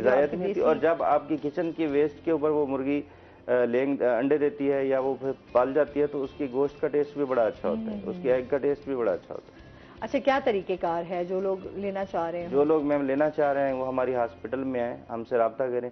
वो एक सिंपल सा फार्म होता है, हम उनसे फार्म ले लेते हैं, जैसे हमें डिलीवरी आती है हम उनको बता देते हैं भी आपकी मुर्गियाँ आ गई हैं। सही है। चलिए, एक अच्छी बात है कि बहुत सारे लोग जो ज्यादा उसमें, आप देखें ना 1000 रुपए में भी तो वैसे भी तो आप इस्तेमाल कर ही सकते हैं। तो अगर आप घर में जाके जो है 5 मुर्गियां और 1 मुर्गा ले आएंगे तो आपके घर की मुर्गियां भी बन जाएंगी, गोश्त भी आप खा सकते हैं। गोश्त का रेट देख लें। तो वही उसी बात पे आने लगी थी कि गोश्त का रेट तो देखें कहाँ पहुंचा हुआ है। तो वो ये है कि आप घरों में मुर्गियां पाल लें तो उससे भी काफी आपको घर का गोश्त भी मिल जाए, घर का गोश्त मिल जाए, घर साफ हो जाए, आपका वेस्ट खत्म हो जाए, मुर्गियां वेस्ट खत्म कर देती हैं। बिल्कुल ऐसे ही है, और बड़े शौक से खा रही होती है ना मुर्गियां। किसी जमाने में अम्मा मेरी हयात थी तो हम लोगों ने भी घरों में मुर्गियां रखी हुई थी, उनको बड़ा शौक था कि घरों में मुर्गियां होनी चाहिए चलती फिरती। लेकिन फिर वो जो है वो शौक आहिस्ता आहिस्ता खत्म होता गया, घर में मुर्गियां खत्म हो। अब ये है कि घर में जिस तरह पेट्स रखे हुए तो वो फिर ये है कि पेट्स की वजह से फिर इस तरह का भी आप नहीं कर सकते। जब रूटीन में आप पेट्स एक वाइल्ड, अच्छा देहातों में तो खैर ये फिर रहे होते हैं, आपने डॉग्स भी रखे हुए हैं, जानवर भी रखे हुए हैं, तो मुर्गियां भी फिर रही होती हैं, तो पूरा एक हम तो एडवाइस करते हैं कि अपने पेट्स को सोशलाइज करें। सोशलाइज मीन उसको दूसरे एनिमल्स के साथ भी वो कंपेनियनशिप में रहना चाहिए। और मुर्गियों को तो जो पेट्स है वो मोस्टली नुकसान नहीं पहुंचाते। सही। अच्छा जी, कॉलर भी हमारे साथ मौजूद है जी, मलिक आरिफ हैं कोट अदू से। अस्सलाम वालेकुम जी, क्या कहना चाहेंगे? सर, ये जो आपके साथ डॉक्टर साहब बैठे हैं, 5 मुर्गियां और 1 मुर्गे की बात कर रहे हैं, तो ये कितनी मिकदार में दे सकते हैं? अगर मैं ज्यादा लेना चाहूँ तो मेरा छोटा सा फार्म है तकरीबन 3000 मुर्गियों का। अच्छा, तो ये अगर अंडे वाली मुर्गियां मुझे दें तो ये क्या तरीका होगा, मैं कैसे रब्ता करो, कौन से कैसे? ठीक है, वो कह रहे हैं मैं ज्यादा तादाद में अगर मुर्गियां लेना चाहूँ तो क्या तरीकेकार है, मैं कैसे ले सकता हूँ? मेरा अपना एक फॉर्म है। जी, बेसिकली ये एक पॉवर्टी एलिवेशन की स्कीम है। इसमें इस स्कीम का एम ही ये है कि हमने गुर्बत का खात्मा करना है और गरीब लोगों को ही देनी है। इसको हम कमर्शियल बेसिस पे तो इसकी अवेलेबिलिटी नहीं है। अगर वो अपने घर के लिए 1 या 2 सेट लेना चाहते हैं तो पूरे पंजाब में हमारा हॉस्पिटल्स का सेटअप है। सिविल वेटनरी हॉस्पिटल्स हैं, डिस्पेंसरीज हैं, इसके अलावा हमारे डायरेक्टर ऑफिस हैं। तो किसी भी ऑफिस में चले जाएंगे, वहाँ एक ID कार्ड की कॉपी के साथ 1 सेट मिलता है, तो वो इनको डिलीवर हो जाएगा। ठीक है, तो ये है कि सिर्फ घर में पालने के लिए जो गरीब आदमी है वो कर सकता है, फार्म के लिए अवेलेबल है। क्योंकि उस लेवल का जो मुर्गी है वो ऑलमोस्ट बाजार से तो 1000 में एक मिलती है। हाँ जी। अगर हम इसको कमर्शलाइज करना बाजार से भी महंगी। जी जी, हाँ जी। देसी मुर्गी तो आप देख लेंगे उसका रेट ज्यादा है, ज्यादा। अगर हम उसको कमर्शलाइज कर दें तो उसका फिर आप नेगेटिव साइड पे जाना शुरू हो जाता है। सही। अच्छा सर, किस तरह की जो सब्जियां हैं, जैसे अभी मौसम गर्मा चल रहा है, तो उसमें कौन सी सब्जियां आप घरों में लगा सकते हैं? अब इस वक्त तो खासा गर्म मौसम चल रहा है। अब आप जैसे ही बरसात शुरू हो तो पनीरी की तरफ जाएं। अच्छा। टमाटर की, मिर्चों की, प्याज की, और जो है मतलब सब्जी का तो ये है, देखें कुदरत ने जो उसका सिस्टम रखा हुआ है, आप गिलास है, इसमें मिट्टी डालें, थोड़ा सा पानी डालें, बीज डाल दें, वो इसमें भी निकल आएगी वो सब्जी जो भी हो। मतलब बेलदार सब्जियों के लिए आप घर के साथ दीवार के साथ थोड़ी सी भी जगह है तो उसे करके साथ धागा बांध दें, कोई तार बांध दें, वो ताकि बेल उस पर चली जाए। हम घर में बोगनवेलिया की और दूसरी बेलें भी लगाते हैं, तो हम ये भी लगा सकते हैं, इससे हमें साफ सुथरा माहौल मिलेगा। अब तो मेरे बच्चे खुद गमलों में लगे रहते हैं और वो जनाब सीख रहे हैं। ज़ाहिर है कि जो बड़े कर रहे होते हैं बच्चे जो है वो उनसे सीख रहे होते हैं। तो अभी जो है मौसम सरमा की सब्जियां आएंगी, जैसे मैंने अभी बताया कि भिंडी आप लगा सकते हैं। आप जून के 15 जून के बाद जो है भिंडी की एक किस्म है, मखसूस टाइम होता है जिसमें आप जो है वो, इसमें ये है कि अब तो जो है मुल्तान में मोस्टली जगहों पर इनके पैकेट में 20 से 40 रुपए का पैकेट है। अच्छा। उसमें बीज होते हैं और उसके ऊपर उसका तरीक़ाकार भी लिखा हुआ होता है। मतलब महकमा ज़राअत ने जो है ये बीज काफ़ी इलाकों तक पहुंचा दिए हैं। आप इस तरफ जाएं तो आपके ये जो शेरशाह रोड पे नादराबाद पर एक शॉप है, उससे आगे मुजफ्फराबाद में 3-4 शॉप्स हैं कि वो ऐसे ही जैसे आपके जो है वो मतलब पैकेट लटक रहे होते हैं, आप देखें और उसे लें। तो लोगों को इस तरफ आना चाहिए, उनकी जो है मईशत भी बेहतर होगी, माहाना अखराजात कम होंगे और जिस चीज़ के लिए वो भाग दौड़ कर रहे हैं साफ खुराक के लिए, वो उन्हें जो है वो घर में ही दस्तयाब हो जाएगी। अच्छा, लगा तो लेते हैं, जाहिर सी बात है, आपने बीज भी लिया है, तरीका भी जो हो गया, उसके बाद उसकी देखभाल की देखभाल का पौधा खुद बताता है अपना। ठीक है। देखें कि जब वो बाहर निकलेगा, पौधा जब बाहर निकल आएगा तो जब वो गर्मी में वो अगर मुरझा रहा है, पत्ते गिरा रहा है, उसकी मिट्टी खुद बता रही होगी कि अब इसे पानी की ज़रूरत है, इसे थोड़ी सी गोडी चौकी की ज़रूरत है, या उसमें कोई फालतू किसी जगह पे कोई घास तिनखा निकल आया है, वो आप निकाल देंगे। और उसको वो खुद, मैंने बताया पैकेट्स के ऊपर भी लिखा हुआ होता है, लेकिन वो खुद ब खुद भी पौधा भी बता रहा होता है कि मेरी बढ़ोतरी कहाँ पे रुक गई है, क्यों रुक गई है, उसे पानी कम मिल रहा है या पानी उसको ज़्यादा मिल गया है, ज़्यादा पानी मिल गया है तो तब भी वो जो है ख़राबी पैदा शुरू कर देगा। तो वो खुद ब खुद जो है, जो बंदा इस तरफ आएगा वो खुद उसको जो है वो बताता जाएगा, जिस चीज़ का भी आपका सब्ज़ी का पौधा है। इसके साथ आप जो बेलदार आपका फ्रूट है वो भी आप लगा सकते हैं, जैसे आपका तरबूज है, खरबूजा है, एक एक बेल जो है एक फैमिली के लिए 2-2 बेलें बहुत हैं, उसमें उनके मतलब फल और सब्जी हर चीज़ उनकी जो है वो दस्तयाब हो सकती है। तो बेलदार पौधों के लिए ज़रा थोड़ी मिट्टी गहरी होनी चाहिए। बाकी टमाटर वगैरह तो बहुत इजीली लग जाते हैं, टमाटर, धनिया, पुदीना, ये हमारे, ये तो आप जिस अपने पुदीने को गमले में भी लगा सकते हैं, वो भी आपको। और स्पेशली गर्मियों में जो धनिया है और पुदीना है, ये नमी हर वक्त नमी मांगता है कि नमी हो, लेकिन जो है बहुत ज़्यादा पानी उसमें खड़ा ना हो। पानी अगर खड़ा हो गया उसमें तो वो फिर ज़ाहिर है कि गर्मी है तो वो उसे सेक मिलेगा और वो ख़राब होना शुरू हो जाएगा। क्योंकि एक जो नॉर्मल जैसे नमी वाली ज़मीन होती है वो हो तो गर्मी की तमाम सब्जी ही तकरीबन नमी मांगती है। ठीक है। वो खुद ब खुद पता चल जाता है, पौधा अपना आप बता रहा होता है कि अब मुझे क्या चाहिए। और फिर जो है मतलब घर में अगर आपके मुर्गियां हैं, कोई जानवर है, तो उनका जो फुजला है वो आप बतौर उसको खाद इस्तेमाल करें, या आपके इर्द गिर्द कहीं कोई भाना है तो वहाँ से जो जानवरों का वेस्ट है वो उन्होंने पाँवों में मसला हुआ है, नरम है, वो लाकर आप डाल लें। तो बहुत आसान है, इसमें कोई मुश्किल नहीं है, इसमें आपको फ़ायदा ही फ़ायदा है, नुकसान नहीं है इसमें। नुकसान नहीं है, मतलब आपको तरोताज़ा, आप बाहर निकलेंगे सुबह सुबह, आपका खुद ब खुद दिल करेगा कि आप उनके साथ अपना टाइम थोड़ा गुजारें, उनको पानी दें, उनके साथ मतलब देखें कि ये कल तो छोटा था फूल, आज बड़ा हो गया, आज इस पे फल भी बन गया है। आज अच्छा, इस जिन पर लोगों तोरी के बन पास गई है। जमीन अवेलेबल नहीं होती या जिनके घर बड़े नहीं होते, बहुत छोटे घरों में रह रहे होते हैं, वो किस तरह नहीं, के इसमें गार्डन? बड़े छोटे का तो है नहीं, आप गमले ले लें, मैंने बताया ना। अच्छा, गमलों में ही आप गमलों कर में सकते हर हैं, चीज हो ठीक सकती है। है। आप 3.5 फुट का एक गमला लें, उसमें मिट्टी भर लें, बस उसके बाद आप उसमें लगा दें। मैं तो गमलों में, मेरी अब हमशीरा का घर है, वो उनके पास मतलब इतनी खुली जगह नहीं है, मेरे पास तो है, तो उनको मैं गमलों में हर चीज़ मैंने उन्हें शुरू करवा दी। उन्होंने लीमू का पौधा लगाया हुआ गमले में।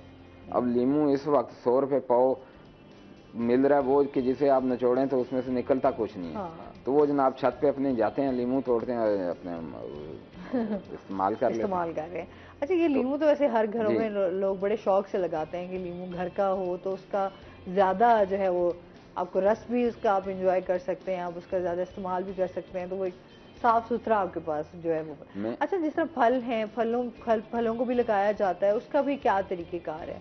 कौन से फल लगाए जा सकते हैं? बड़े पौधे तो ज़ाहिर है मुमकिन नहीं है, हाँ। लेकिन छोटे पौधों को लगाया जा सकता है। उसमें गमले आपके थोड़े बड़े होने चाहिए।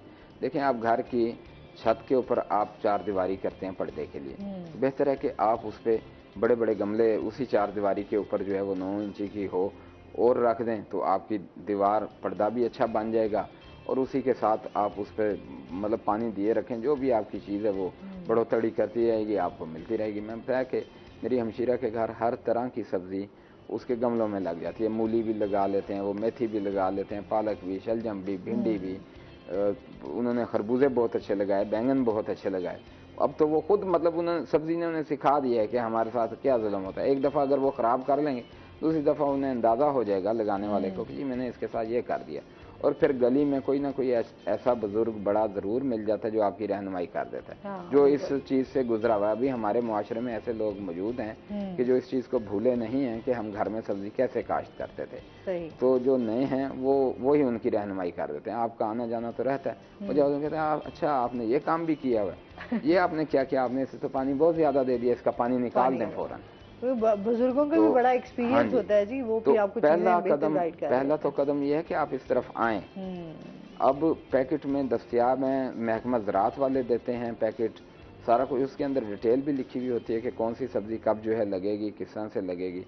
अब मेरे हमशीरा की छत पे खरबूजे भी लगे हैं, खीरे भी लगे हैं, और हर तरह की मतलब आप घर में जो है इजीली आप अपनी ये सब चीजें आप घर में उगा सकते हैं और खा सकते हैं। एक सेहतमंद जिंदगी अगर गुजारना चाहते हैं तो किचन गार्डनिंग की तरफ आए। बहुत शुक्रिया आप दोनों का, बहुत अच्छा लगा आप हमारे शो में आए। कोई आखिरी मैसेज हमारे व्यूवर्स को देना चाहें सर? मैम, मैसेज ये है कि चूँकि हमारा जो मुल्क है ये लाइफ स्टॉक और एग्रीकल्चर के ऊपर बेस्ड है, और लोगों को आइडिया नहीं है, क्योंकि स्टार्ट में लाइफ स्टॉक कोई बिजनेस नहीं था, अब लोगों का मेन बिजनेस ही लाइफ स्टॉक है। तो वो घबराएं मत, हमारे हॉस्पिटल्स में उनको किसी के पेट्स हैं वो भी लेके आए, पेट्स का भी ट्रीटमेंट होता है, उसका वैक्सीनेशन, ईच एंड एवरीथिंग। दूसरा, अगर किसी को फार्मिंग के हवाले से किसी हवाले से कोई गाइडेंस चाहिए तो हम बहुत शुक्रिया आप दोनों का। और इसके साथ ही नाज़रीन, आज का प्रोग्राम यहीं पे खत्म हुआ। अपना बहुत सारा ख्याल रखिएगा, दुआओं में याद रखिएगा। इंशाल्लाह जिंदगी ने साथ दिया तो सुबह आपसे फिर मुलाकात होगी। अल्लाह हाफिज़।